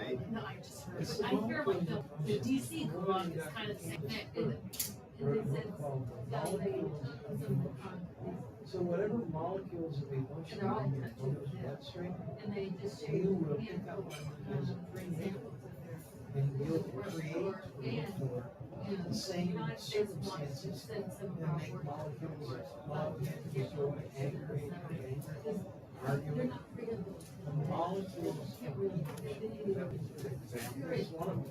Well, Oxytocin would fly. they said, outside the door, they said, you're right how bad it is. And they said some of the examples in one game. Hey, now that you got your leg up there, I want to see. I need to see it. I need you to see if this hurts. Take your right hand. And then that didn't kill. I want you to go What? Move down a little bit. Get down far. See how long it would take. Get behind the bone. Right. Hard. They, As hard as you can. Just about. It's Evil. evil. People, if you probably don't, they sit there. Hurts a little bit. You don't feel it at all. Hurts a little bit. You don't feel it at all. They just feel like pressure. We're at the purging One station. thing is, you know, when you diagnose the condition of somebody's heart, what do you look at? Room to go. Their Let tongue. them handle it. Tongue is where you go. Gotcha. I can see that they're more, see that they're more. Not What's done. my tongue? And I was not What's done. my tongue? And I was red. team that fought, Red. team that fought for. It's got a crack right down the middle. Yeah, but the color looks. And I Color's usually like. good. Don't have a lot of white on it. But the crack, my father died of a heart attack. But I started My changing mother my mind. had a heart attack. But I started My changing mother my had mind. a quadruple bypass. Quadruple bypass. And my brother had a quadruple bypass. And my brother had a quadruple bypass. So I'm predisposed to take, to taking some stuff that is healing that up. Some stuff that is healing that up, but if you want to learn has has veins. All the veins, if you want to look veins, all the veins, if you want to look at their liver, look at the underside at their liver, look at the underside of your tongue. See the veins there? Yeah. So the more they That's pull, You're either your final eternal resting spot. It's your final, your eternal resting spot. You're sleeping into that, wherever that may be. There's always Thank you, sir. definition of somebody's Thank you, sir. definition of somebody's here kidneys. I mean, there's here kidneys. I mean, there's this and that, and this and that. so you do a couple of things to confirm? I know. So, no tax on tips? No. Isn't that, yeah, That's just super Well, fantastic. When is it start? he signed it, didn't he? Indicate I don't know to them that Is it effective immediately or last year or What what? is it? It's any moment, it's been signed, but as far as the effective date, I don't know but it's any day. Hopefully it's retroactive to 24. That is. Because you would get a lot of money back. Yeah, you would. They're slightly underwater. They charge you based on 8% of your, The sales. on the sales. The sales, Yeah. yes, and the system will let me out. Not do a deep. Let's say I got shoot something something on credit card, let's say I have Like, $60 what you got here? and And they like- so this is yours. Okay. Well, what you put on there, what I'm gonna start putting on there, You think he where it would says tip, Oh, no, yeah. You still fixed it, I don't know. where it says should not touch. He was working on. Okay, then I'm gonna put that on yours, Apparently, yes, that way. But the system will let me out, let's say I got $60 tip on he was myself, in let's say. back problems. He- But my sales were $500, let's say. $100 is about $200. Have you ever worked Sales, with the the, 20% like $60. So my sales were, system is will that a let me out. key? If I put $60, what system works. There's a group. Yeah, you get taxed on percentage, Yes. percentage of the sales, Yeah. regardless. Yes, and sometimes, let's say, the guy spends tips, I don't have to tip him, Yeah. but still will let me out. Over $100. Oh my Yeah. God, that's You know what I'm big, big guy. And I thought- Yes, I know exactly what you're saying. So if you can stick in that person. Yes, yes. You've already made That's that. what they think. That's super Yeah, big. but- Already made what? I think about it. That's not how you. I bought a 6,000 one It's better. last May, and I bought another one. I'm just kind of curious on your take. This is, this is not the investment I was talking Go. about, but this is one. First. Yeah. I I forgot, think I it's had great. my other You one. sit there and you sit back. All I, you're double back. Yeah. All I have is my training. Right, I know. You know, I put it on the Training. radio and I did say subscription. I love that. So is that a plan as well? No, this is. Oh, is that just, This is a folding? Well, no, it's. Yeah, it's pretty good, though. It's assisted, there's a spring in it. Yeah, right. Yeah, but it's. Safety, that's the safety. But, I'm gonna call. Oh, okay. I love And I'm gonna haunt you down next Tuesday. Put the trigger down. Thank you so Maybe much. during our Oh, break. you just put your thumb right there. Maybe during our break. Yeah, right. Well, it'd have, it's go outside or something, I don't want it to be something that I wanna be discreet. Yeah. Okay, okay, But anyways. okay. And that brings it back. Okay, you ready to go, And Nelson? that locks it. This is a lot bigger. Where's that one? I know that So you- Nelson, you need this help. That's cool, dude. This is good. okay, where are you gonna stand? I forgot I had two of them with that. Okay, that's fine. As long as I know I can point the camera. Okay, folks, good afternoon. Welcome back. Today is Tuesday, February 11, 2025. I'm going to jump around between a couple of items in order to give you the best possible understanding of my current understanding of jurisdiction and how to inoculate ourselves before this Declaration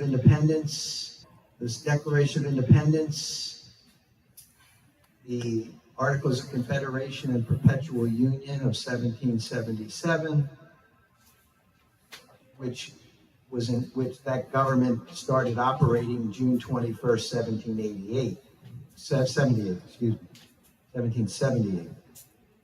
after New Hampshire, the ninth state, ratified. And then there is the Northwest Ordinance and then the Constitution. Now, I'm still trying to concentrate on what is the difference between the Constitution of the United States and the Constitution of the United States of America.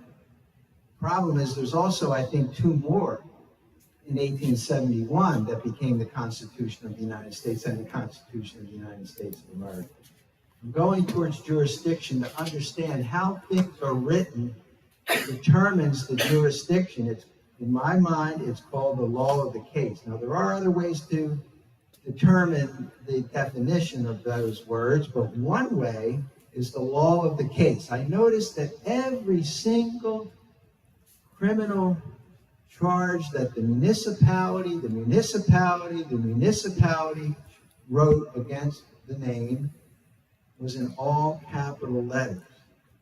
And then I noticed when I was in county jail, and they gave me certain documents to, when I left the jail the first time, they had changed the way the name was written to upper and lower case with a middle initial.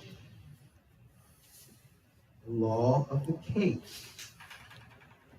As I'm sitting in jail, I'm watching a PBS special, Charleston, South Carolina. There's going to be a slave auction this next Saturday, and there were bills printed up to advertise a certain slave woman, and her name was Lucy. Guess how her name was styled? All block capital letters. Everyone got 100 on that test. So, everybody that came through would show me their paperwork in jail. All caps, all caps. This municipality, that municipality, this municipality. When I'm in the courtroom, at some point when they're ready to lower my charges and give me time served for false felonies that a police officer was ordered to sign a judge's name for a fake warrant, and then they took me to jail based on that and prosecuted me for 2 felonies under a false warrant that a cop signed a judge's name. The judge didn't even know he signed it. It was an out-of-town judge. I've asked for that judge's signature. He refuses to give it to me because it will be damning evidence. So I'm in jail. Yeah. Have you, in any of your studies, seen a constitution for the United States of America? I see the Constitution of. Yes, I actually did today, believe it or not. Before we came here at the house, I was reading the Rhode Island agreement to ratify, and it said, the Constitution for, the Constitution of the United States of America, but it was written at the top in all caps. So as I'm reading this document right here from the Senate, and I think I got a clue, and I need help because I'm not the brightest bulb in the room. This is the Senate document, the Constitution of the United States.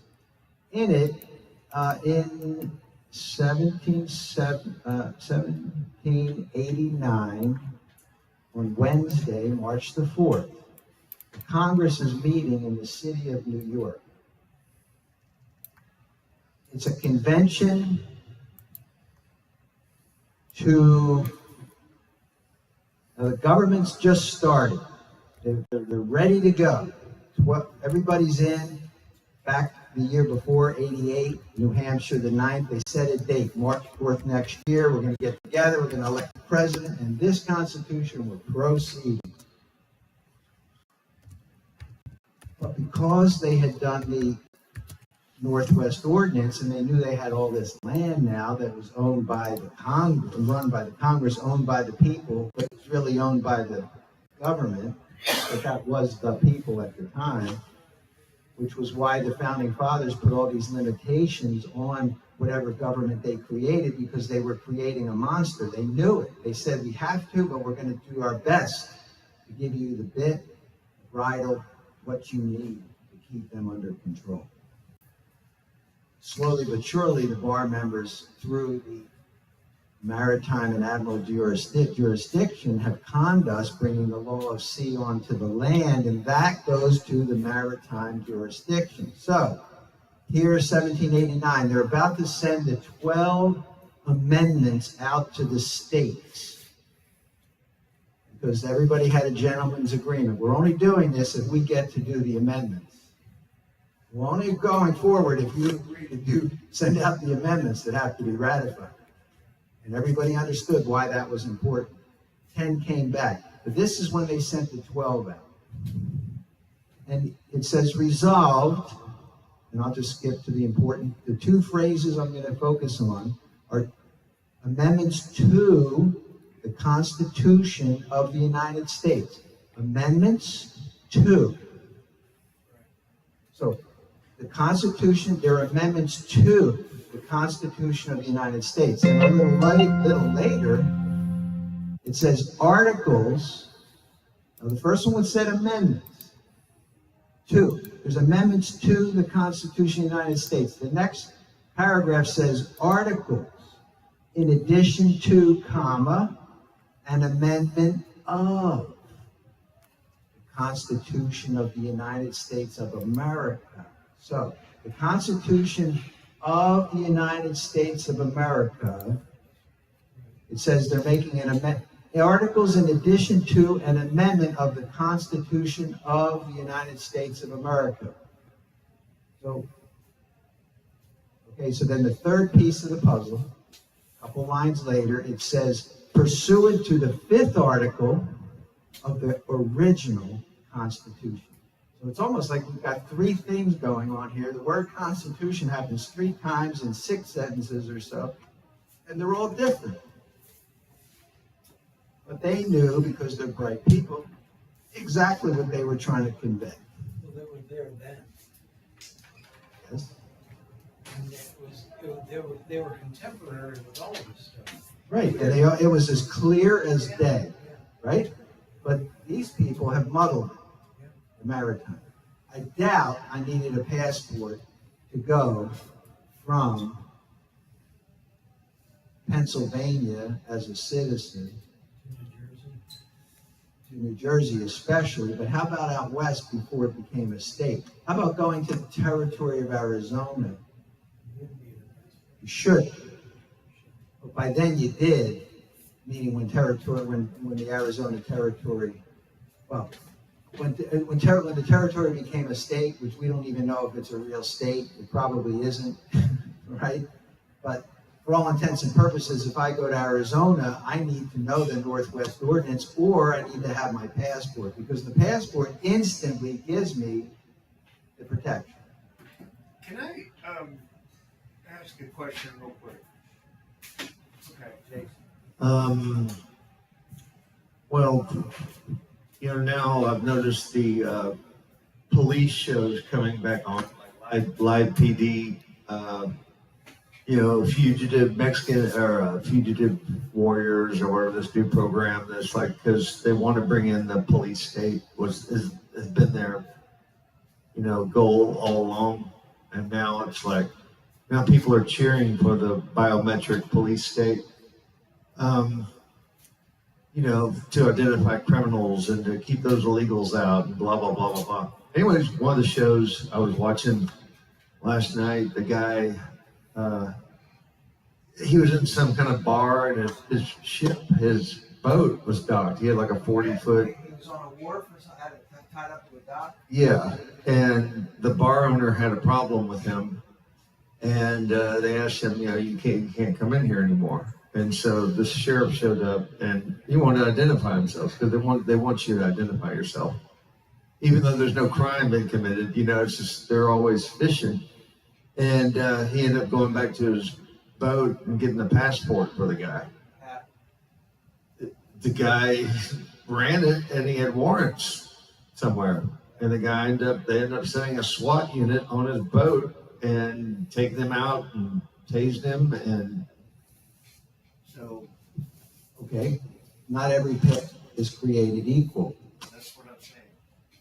That's why we were talking about the stars. Yeah. My understanding is people who get their birth certificate certified or apostille and send it in, they get a 3-star passport. That entitles them to international jurisdiction. If one gets their birth certificate authenticated, it will either come back 4 or 5-star.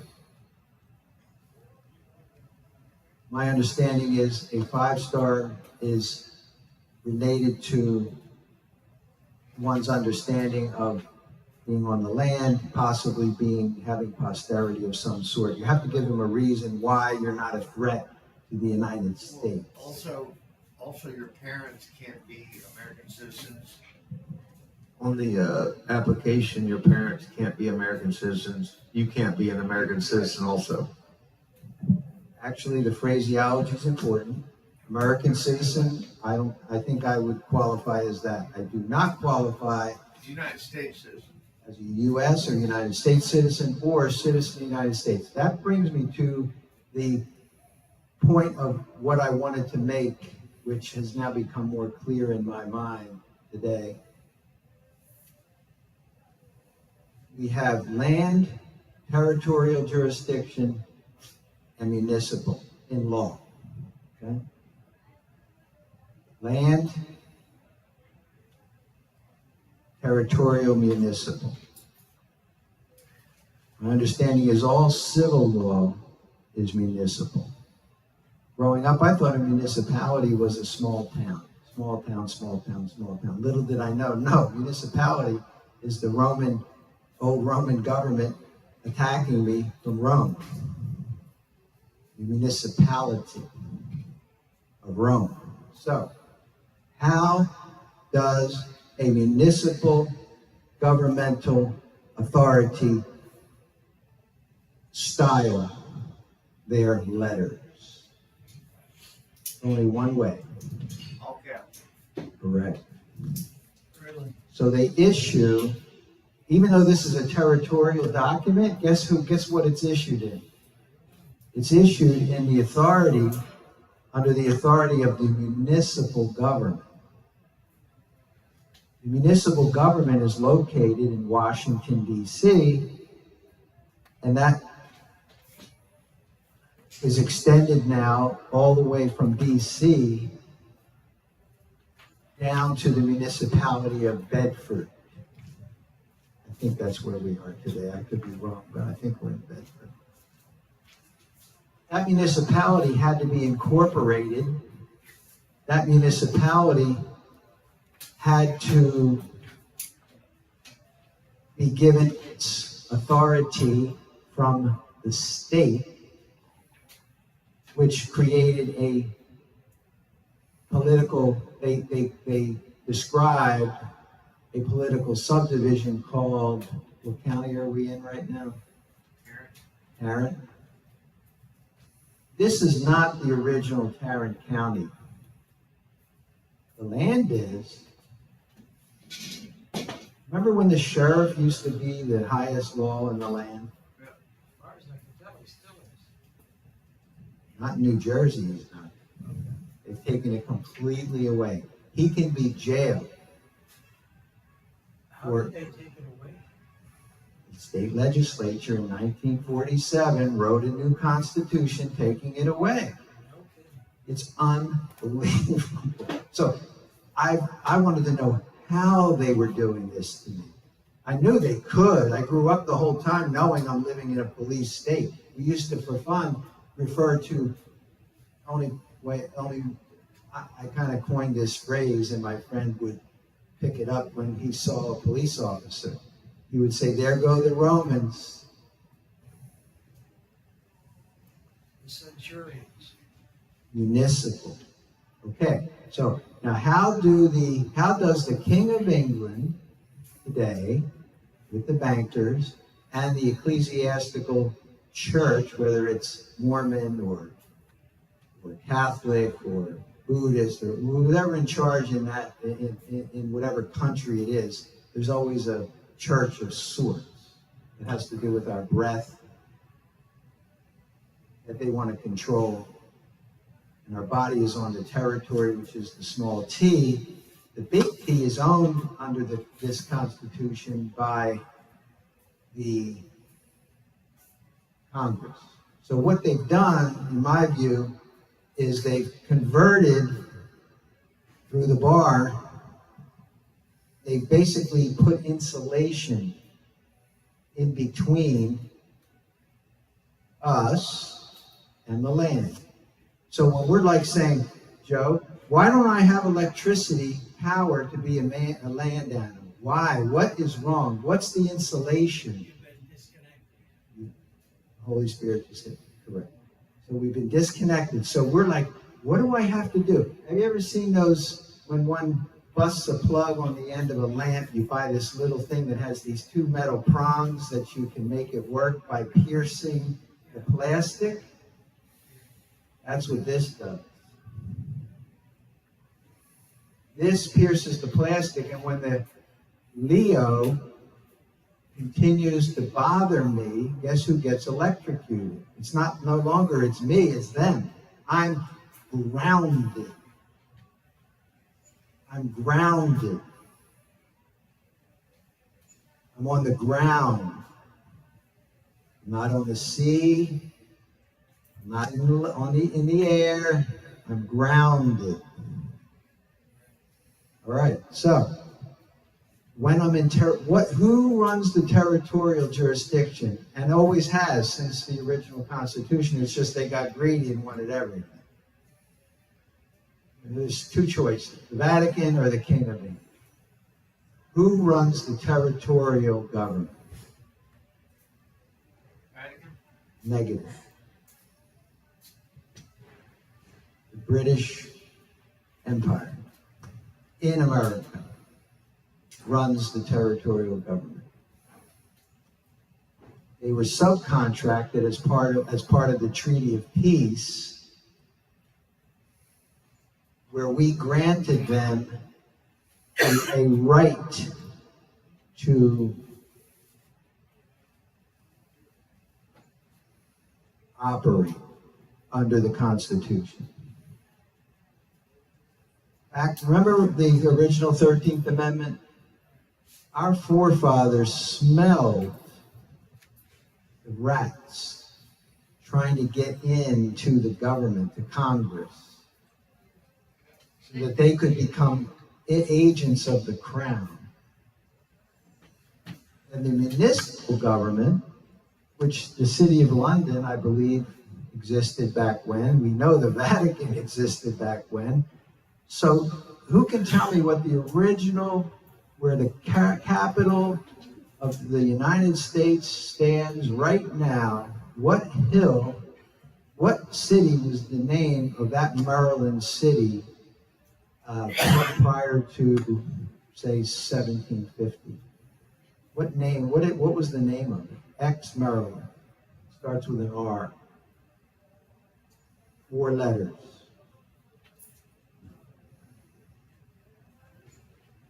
Can't be Rome. It absolutely was Rome. Wow. Does Rome have 4 letters? R-O-M-E. Oh. Well, wonders never cease. So what does that tell me as I'm roasting in the heat? Not as bad as you, Joe. It was hot though, but nothing like you're telling me. I'm in jail. I'm trying to figure out how they did to me what they did. And they weren't done. As I'm sitting there, because I refused to give jurisdiction to the, in your case, district court judge, I said I refused to even leave the jail cell. They came and hauled me out by force. They said, we're going to hurt you if you don't go. So I did go. I didn't know enough. I knew one thing: do not give them jurisdiction. But I still had to go. And so at that first hearing, after the second felony arrest, because at the first felony arrest, the judge, based on what I had learned from Glenn and Charlie, he threw up his hands. I was arrested for trespassing on a public place at a church service. And he threw up his hands because I was spouting some of this sovereign stuff. And he threw up his hands. He says, I don't know what to do. a nice guy. He was trying to think righteously, and the system wouldn't permit him to do it. He had just been put on the bench. He was demoted, by the way, after this event, back to family court.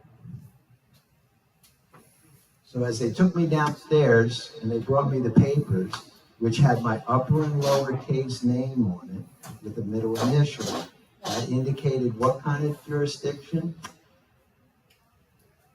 Upper and lowercase. Right now we're dealing with two. Territorial, municipal, or maritime. Maritime, municipal, same thing. I was arrested in maritime, taken to the county, and now they said, oh, you have breath. See, in every maritime court, there's nothing alive. Nothing. It's dead. It's cargo. It's cargo. Now, I'm still in maritime jurisdiction when it deals with, no, maybe not. Admiralty is dealing with the seaman's wages, the contract, that's admiralty. But you can't get admiralty in any of these courts, not even none of the courts, as far as I can tell. It doesn't exist until, actually, if you go to if you go to a federal court, then you're sitting in admiralty. It still has the gold fringe flag. So now I'm in jail. This is the first arrest for the felony. And they said, you have to come back. Here's your papers. Go home. Come back in 2 months. I'm sitting there all chained up, hand and foot. I said, no, I won't. I said, if this means I can't go to my home church, I will stay in jail for 2 months till this date. This sheriff department people leave, come back a half hour later. We were ordered to throw you out of jail. So they picked me up. This is the first arrest, first felony arrest. They picked me up out of the wheelchair because, I couldn't, I was cuffed. And they had to roll me around because otherwise I'd be walking around the whole place like this. They took me out, dumped me into a sheriff's vehicle, drove me to a bus stop. I was still handcuffed, hand and foot, dressed in my prison uniform, which I had gone to church in. This goes to the jurisdiction. They arrested me in maritime. They tried to tell me, now that I had breath, they were trying to get me to agree to come back in territorial jurisdiction under the upper and lower case. The charges were still done in maritime, but now they had a breath, a slave with breath. Now I had to talk. Now they were trying to get my agreement. I refused. They threw me out. So now, a few months later, I was arrested a second time because I refused, because I said, I'm not leaving here. They forcibly kicked me out. As far as I was concerned, I had no contract. So next time, they took me in now. Now I go before the judge, the second judge, district judge, and they say, after 10 days sitting there, I refuse to go talk to them. They make me go. And she asked me a couple questions. I indicate that, she said, what day is it? I said, it's Freedom Day. She said, what year is it? I said, well, what I can tell you is it's the 246th year of the independence of New Jersey and the United States of America. And then she said, who's the president of the United States? I said, I honestly don't know whether, because in my mind it had just been that questionable election. I said, I'm not sure. I can't tell you. And I also can't tell you who the president of the United States of America is either. So there's a president of the United States, but I don't think there's a president of the United States after this further study. Now, there's the office of the president, who operates as the president of the United States. The man, Donald Trump, is the president of the United States of America, the country. All right, so I'm now there because she, you know what she said, this witch? She said, because you won't show up for court, I know you're not going to show up for court, I'm going to sentence you to a mental evaluation for competency to stand trial. I can't give you bail. We don't have bail in the state of New Jersey, in this state. You're either released on your own recognizance or they lock you up till trial. Well, they didn't let me go. She sent me to a mental institution. So why does that matter? Because when they finally came to take me to the mental institution for my evaluation, whether I'm competent to stand trial for stalking a minister at a church that I was there before he was there. And it was on public property. Second one, went to the church to vote to get people who would stop arresting me. So, the case, the style letters. We read these documents, they will tell you a lot when you read these documents. So they take me, they have a bill of lading, a transportation order to take me to the mental institution. Everything's in all uppercase. Cargo again. Now cargo, I'm in transportation. Who can tell me what that word transportation means? It's taking a prisoner to a penal, basically a prison. It's to penalize someone, take them to jail, to prison.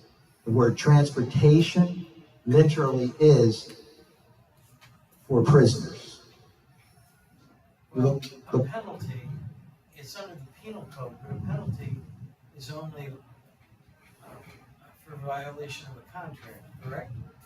I can't say, I don't know that. I'd have to look it up in the law dictionary.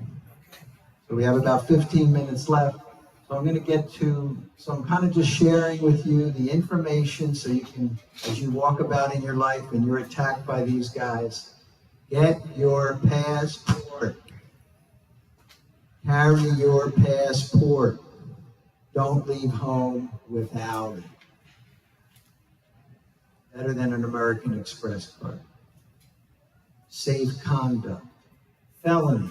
Glenn will tell you it's a felony for them to do anything to you. Oh, I did want to mention, remember, you know why that man could have had issues?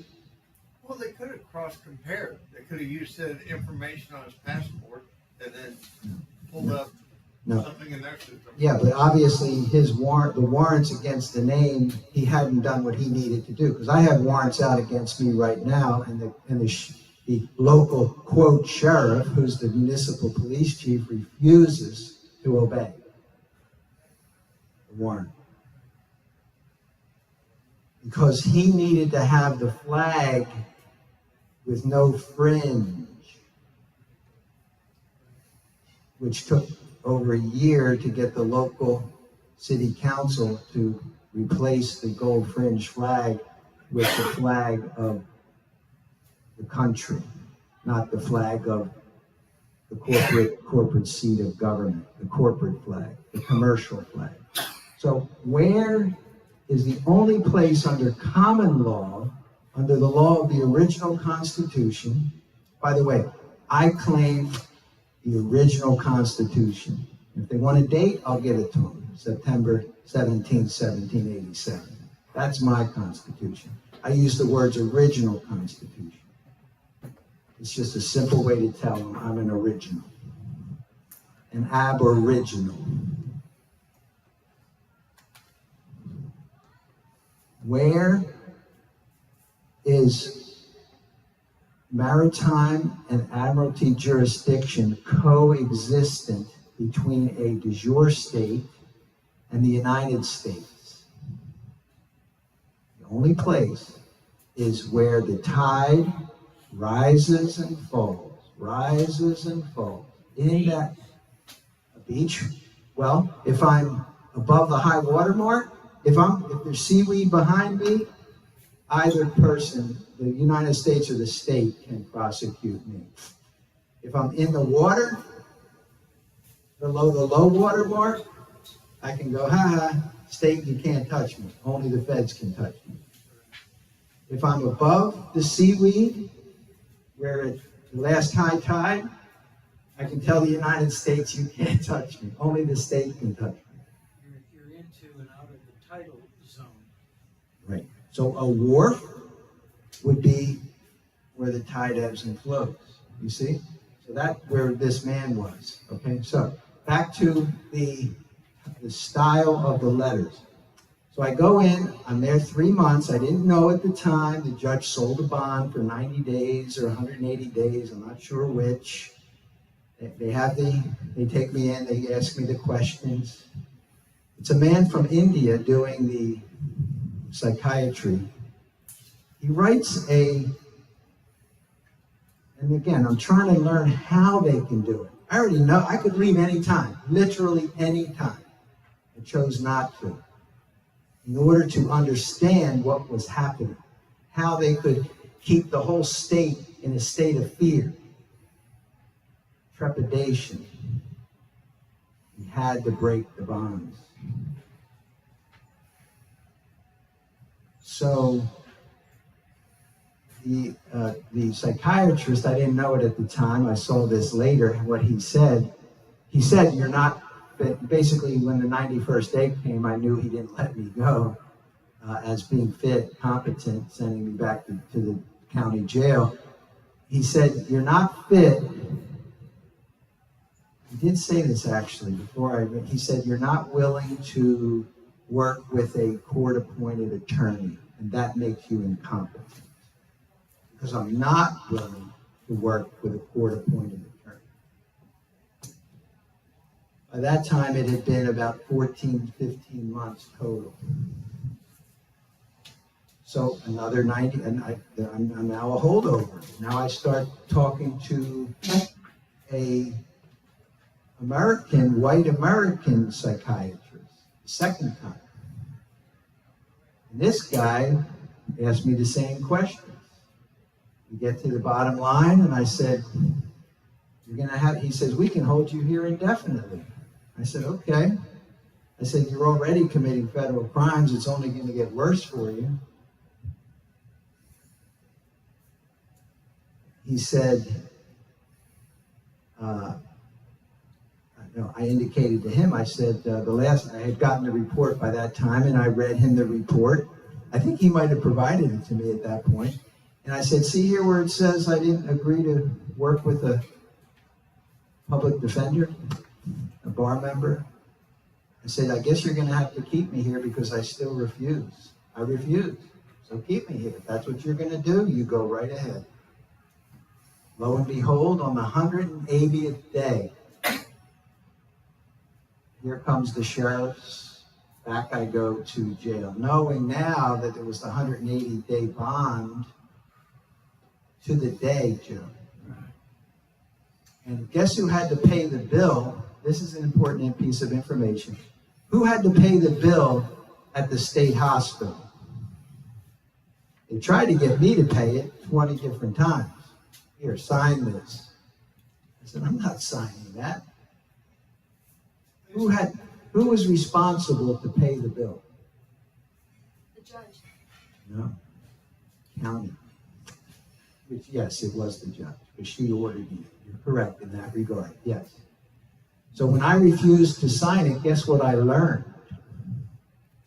There's a thing called a legal settlement. It comes out of our Sesticate Trust, whatever that is, poor people, whoever is on the county land, there's a legal settlement. That's the actual name of it. That means that the authorities can tap that account to pay for the settlement of charges.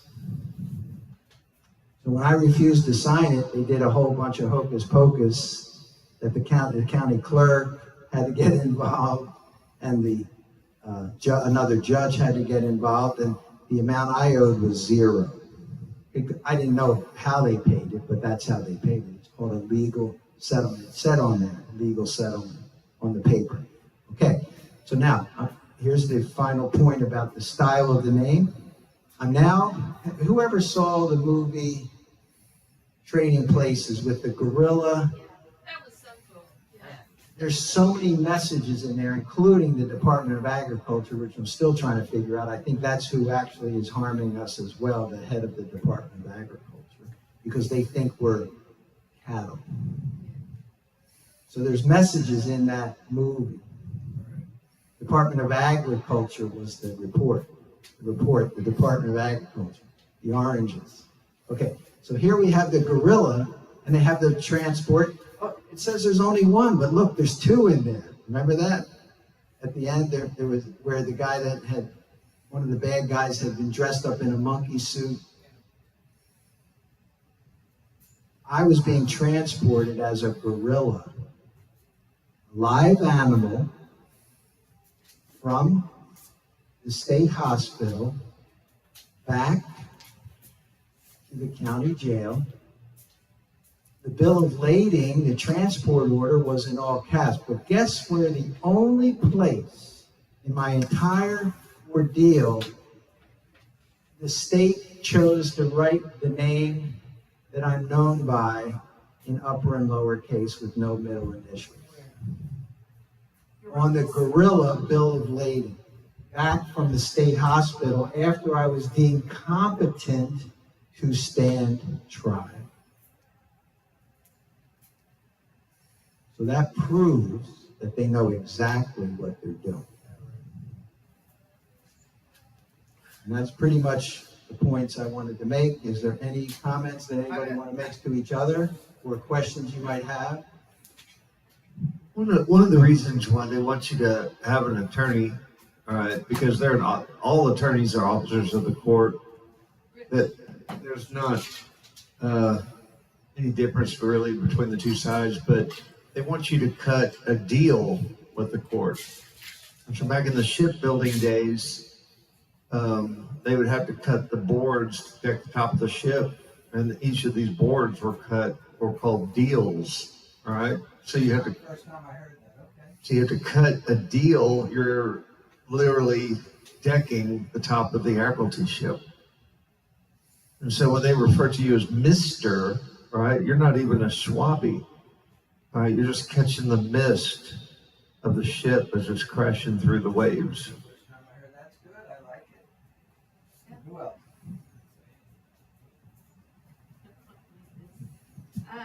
No, please use it so people can hear. This really has, with what you're talking about, and also with what Trump is saying about Canada, he wants to make Canada the 51st state. How would he go about that? Would he just inform Britain, hey, you're no longer controlling Canada, we've taken over? How would that work? Well, I would think the people have to agree in Canada to become the 51st state under the corporation. They would have to agree. And my understanding is, from what I saw some very interesting, you know the map they're showing now with Greenland and Canada? You know they published that map, the same map in 1946 after the war. So this has been, again, think in terms of hundreds of years. If I was the British king and these colonists, imagine, most of us don't want to give up our small 50 by 100 foot lot. The King of England is going to give up the colonies? Excuse me? The colony. But the colony. From the 13 colonies and all the way to the Mississippi River. By the way, in 1783, who can tell me what international crown claimed land west of the Mississippi? Not California, but like Kansas, Oklahoma. Who claimed that? Belgium. Spain. That I didn't know.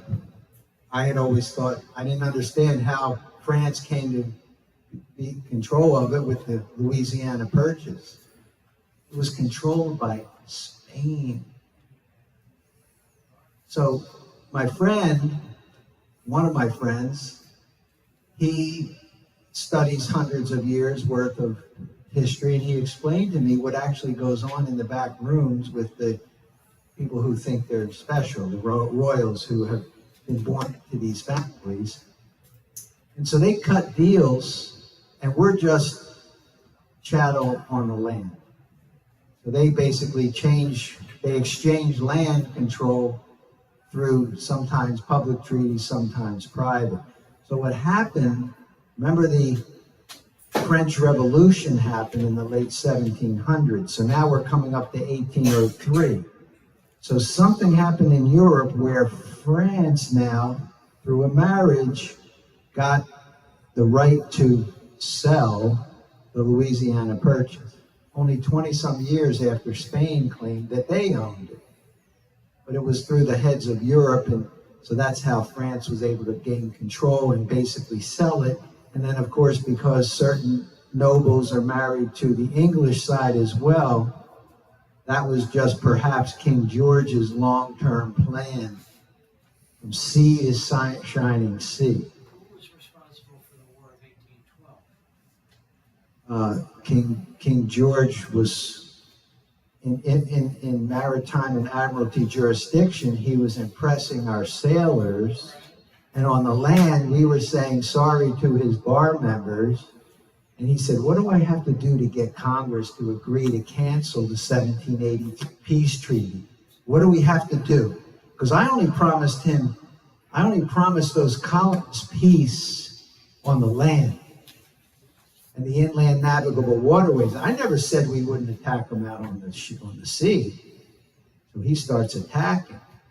Congress eventually declared war. So we formally broke the treaty, but he was basically bullying to instigate, like poking us.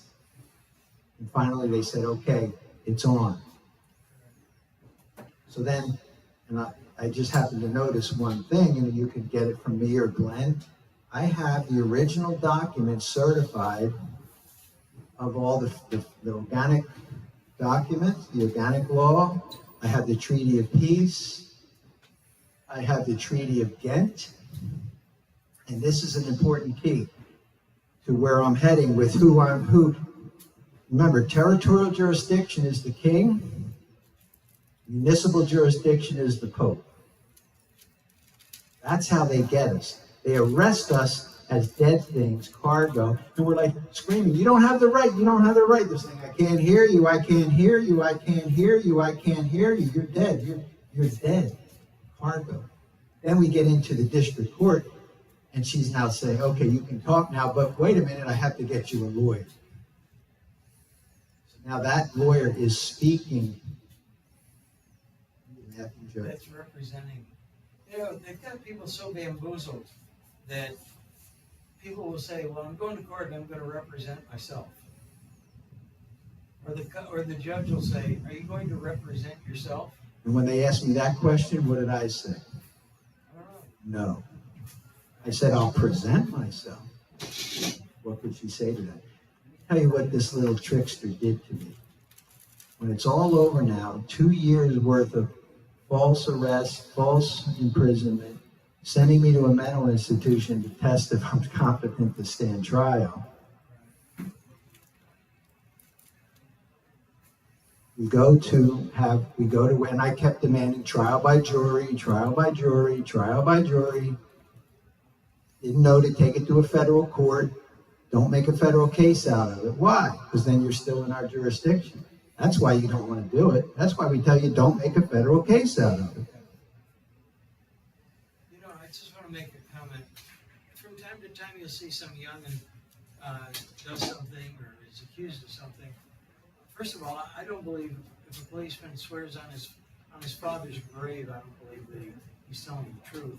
Second of all, I don't believe the judges are upholding any oath of office if they even take one. But they'll bring some kid in, and the judge will say, "We're going to try him as an adult." All right. So the first act of the court is what? To commit a fraud upon the people and the jury. And the second one, because he's not an adult. He's either an adult or he's not. So they're gonna try him as an adult when he's not an adult. That's a fraud upon the court. So are we brain dead, Joe? I mean, really. And then the second one is, where's your presumption of innocence? Doesn't matter. He was arrested in Maritime. He can't speak. We have to give him a lawyer, and they decide for the cargo what's going to happen. I rest my case. The gorilla had no choice but to stay in the bar, under the bars. So, who here has their passport? Raise their hand. There's 3, 4, 5, 6, 7, 8, 9 people. 1. With me? No.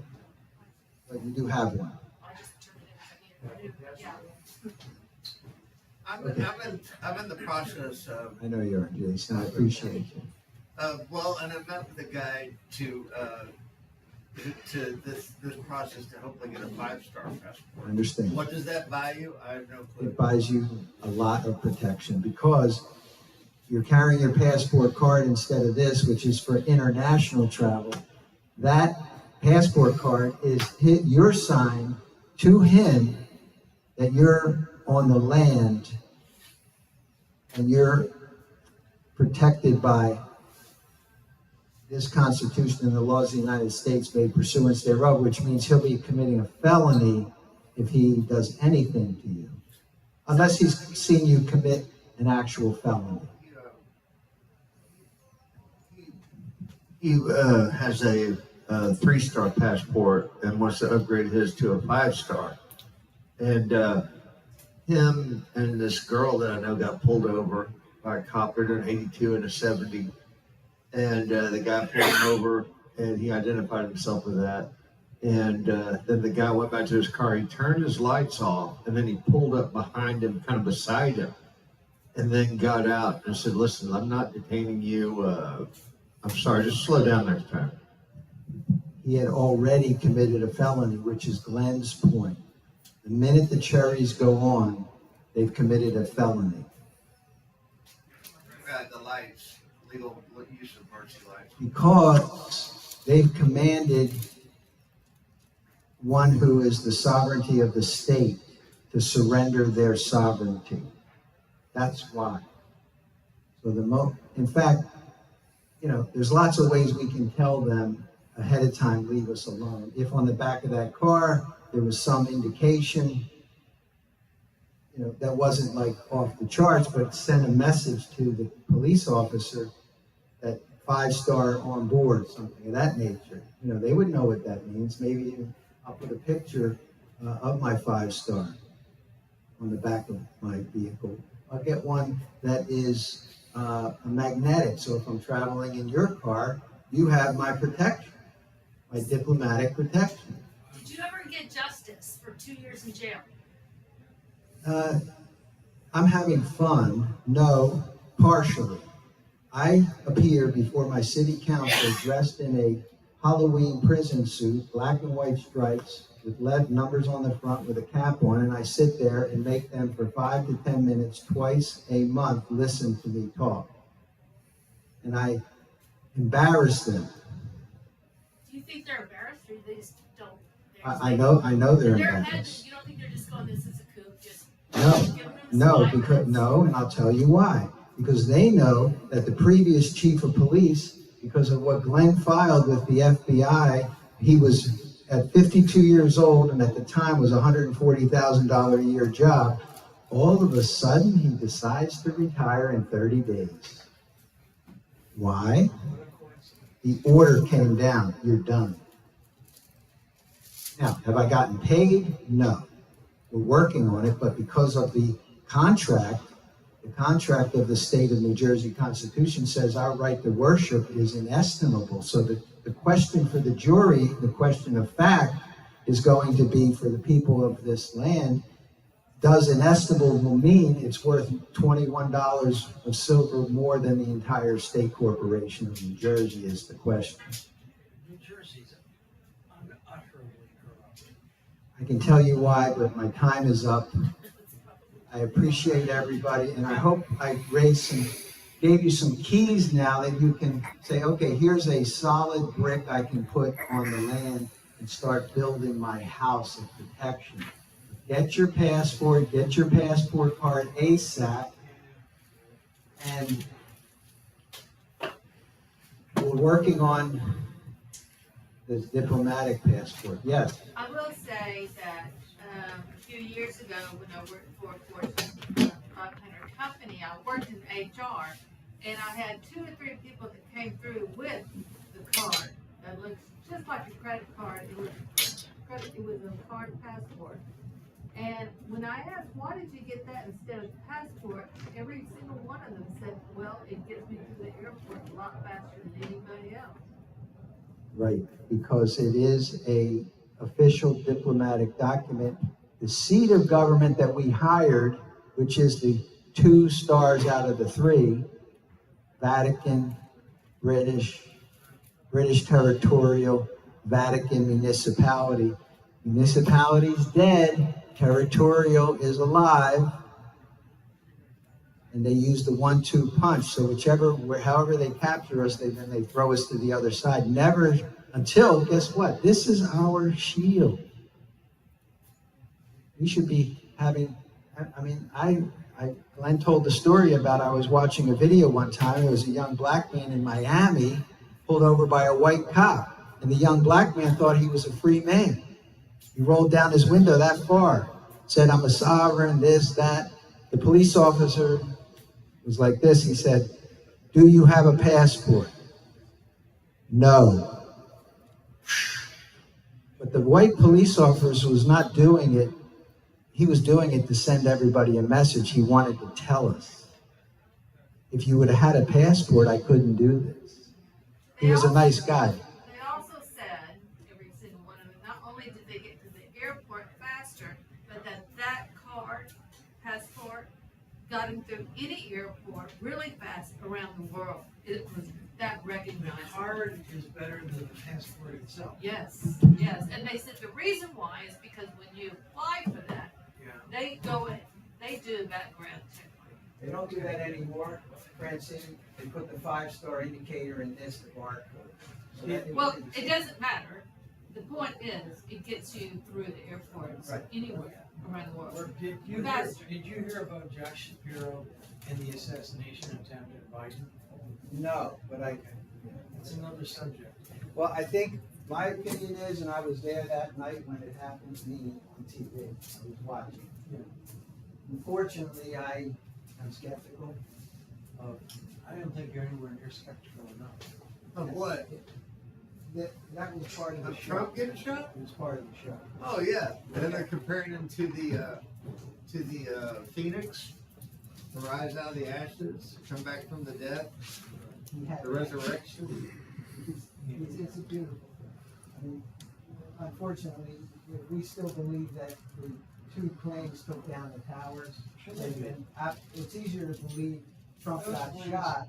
Those planes took down that tower. The one in the bank came down because of vibrations in the ground. By the way, Joe knows a lot about ballistics. How fast is a 5.56 millimeter or 223 caliber bullet moving feet per second? Okay, we've got to get rolling. They want us, they're giving us 3,200 square per second. Feet per second. So that's traveling that fast. Yeah, it's fast. And part of the reason, so if that hit his freaking ear,